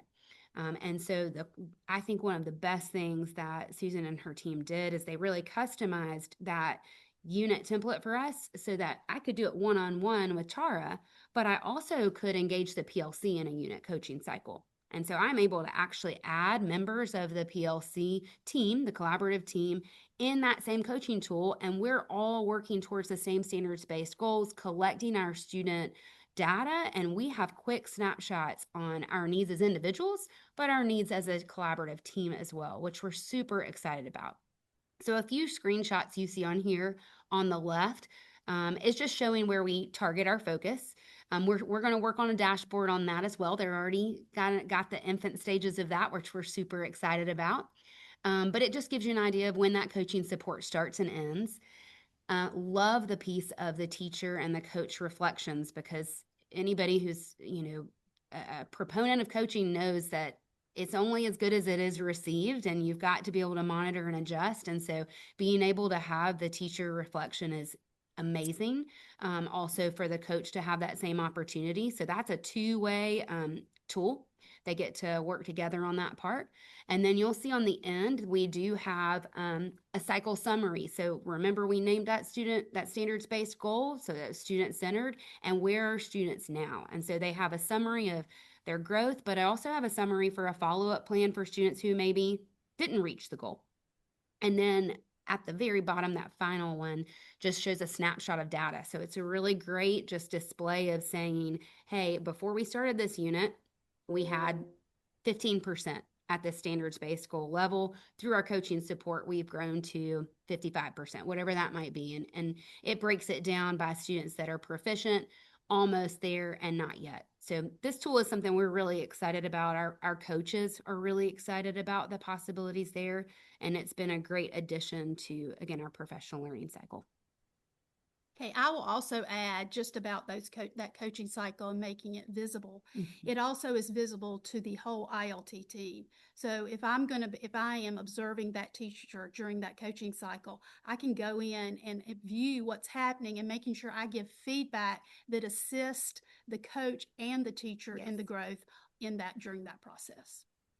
We also are in the pilot phases of what we call principal supervisor. In our district in Greenville County, we are broken into two divisions. We have the academics department, and we really work with coaches and teachers around instruction and curriculum. But we also have school leadership division, and those are our assistant superintendents that evaluate and supervise our building level principals. And so they were looking for, how do we take all of these things that we ask a principal to do within a year, observations, portfolios, data review, and I visit with my principal 4 times a year if it's someone that's doing well, or I visit that building 1 time a month. Or in some of our buildings, because they're in what we call tier 3 support, I'm in that building every week. How do I capture all that and make it visible to the principal? Because we're all about continuous improvement and a growth mindset. So Ben and Susan and their staff have really worked with us in trying to capture everything that in Greenville County and the state of South Carolina, we call it PDEP. Those are the standards that our principals are evaluated on. How do we keep that and capture that so that each time the supervisor is in the building, or each time the principal does something and there is evidence of that around those standards, that it captures it here. Here again, just like our coaching tool, our walkthrough tool, our learning cycle tool, this is a two-way communication. So even if they're not in the building, they can correspond around these, I'll call them artifacts. And we are piloting it now with a couple of principals, with a couple of our principal supervisors, and we're really excited because, as you can see, the learning activities are there, the learning walks, the PLC visits, the goal setting that we talked about in our map at the very beginning. We do something called skill. All that can be uploaded in this system, and we're really excited about it. Instead of just having a notebook, I was in the old school process where I had to keep a notebook of all of my stuff. Here it is right here, our digital notebook in one place that is a two-way reflection between the supervisor and the principal. Okay. All right, we can advance. So our next steps, we're looking at, of course, piloting. We're going to make those live, and so our coaching cycle piece will continue to refine, as well as our principal supervisor tool. But where we want to go next is just look at that collaborative team feedback. We really believe in the PLC process, and that doesn't always tag on to a coaching cycle. And so the part that we're looking for is feedback for the teams and their collective work. So that's coming up on our horizon. And then we actually have another pilot group currently trying out this AI assistant to support in writing feedback. And we're also really excited because what we see on the horizon with that tool is being able to integrate our pacing guides, our instructional protocol, our GCS tools to assist the AI component of writing feedback. And I know our instructional leaders are super excited about that opportunity, again, to just streamline all of those tools and support the feedback for our teachers. Wonderful. Lots of wonderful things happening in Greenville County. I'm curious, I do have a question. Obviously, if anyone else has a question in the chat, we're happy to answer that as well. And I know Ben will be joining us back. Yeah, I'll go ahead and launch the poll. But I wanted to know if you had any specific advice for leaders in large districts like yourself when it comes to how to get a handle on this work when you're in such a large place with so many moving pieces. So you're exactly right. And I came from a very small district, and coming to Greenville it's getting your hands wrapped around so many schools. And, we have 6 assistant superintendents. And that's what caused us to need this tool, so that we can capture the data around where we need to provide supports and where we need to provide PD as a district. We have some structures in place with meeting structures. We have ILT, which is instructional leadership. We have DLT, which is district leadership. And we talk about all these tools. We talk about what is the need. That's where the principal supervisory ask came from, is in ILT. We talked about, okay, we're bringing in all these, the learning walk, the coaching tool, the PLC tool that's coming. They wanted something, how can we gather all this for a principal so they're not having to go to the coaching tool, they're not having to go specifically to the learning walk tool, but they can bring it all together. So I think you've got to have a structure where people come together on a consistent basis to talk about the needs and what is wanted. And we really have tried to put the end user as a part of the process. That is so key, and let them provide feedback. And I will say piloting tools is very important. And gathering that, I think, Austin, you can talk about the pilot of the coaching and how that's given you all feedback of how to, the tweaks that need to be made. Anything you want to say about that? Yeah, I would definitely echo that. I mean, find your people who are going to take it and run with it. They're the experts with it, and then they can tell you exactly where their hiccups were, because that's exactly what we started with when we designed these tools. Is we thought what would be great, what we thought looked like it would be, and then it's like, well, in reality, there's some hiccups, and here's what we need to look at. The other just suggestion I would have is just find your best entry point. You saw our baby plant. We started with instructional walkthrough tools, and that got our people comfortable with the platform. Right. And they actually wanted more support. And so that opened the door to our next steps, which has been pretty seamless since then. That's wonderful. I think one of the amazing things that I get to do in my role as a client success coach here is to have those conversations with you all as leaders and the teams of, whether it's coaches you bring in or principals that you bring in, so that we really can make sure it's meeting the need that you have. Because obviously it's about you all. And it's happening in large districts like you. And then I go right down the road to a super small rural district where they have 3 schools for the entire district. And yet they're doing the same work. They're having the same conversations about, how do we support principals? How do we support teachers? How do we make sure students are learning?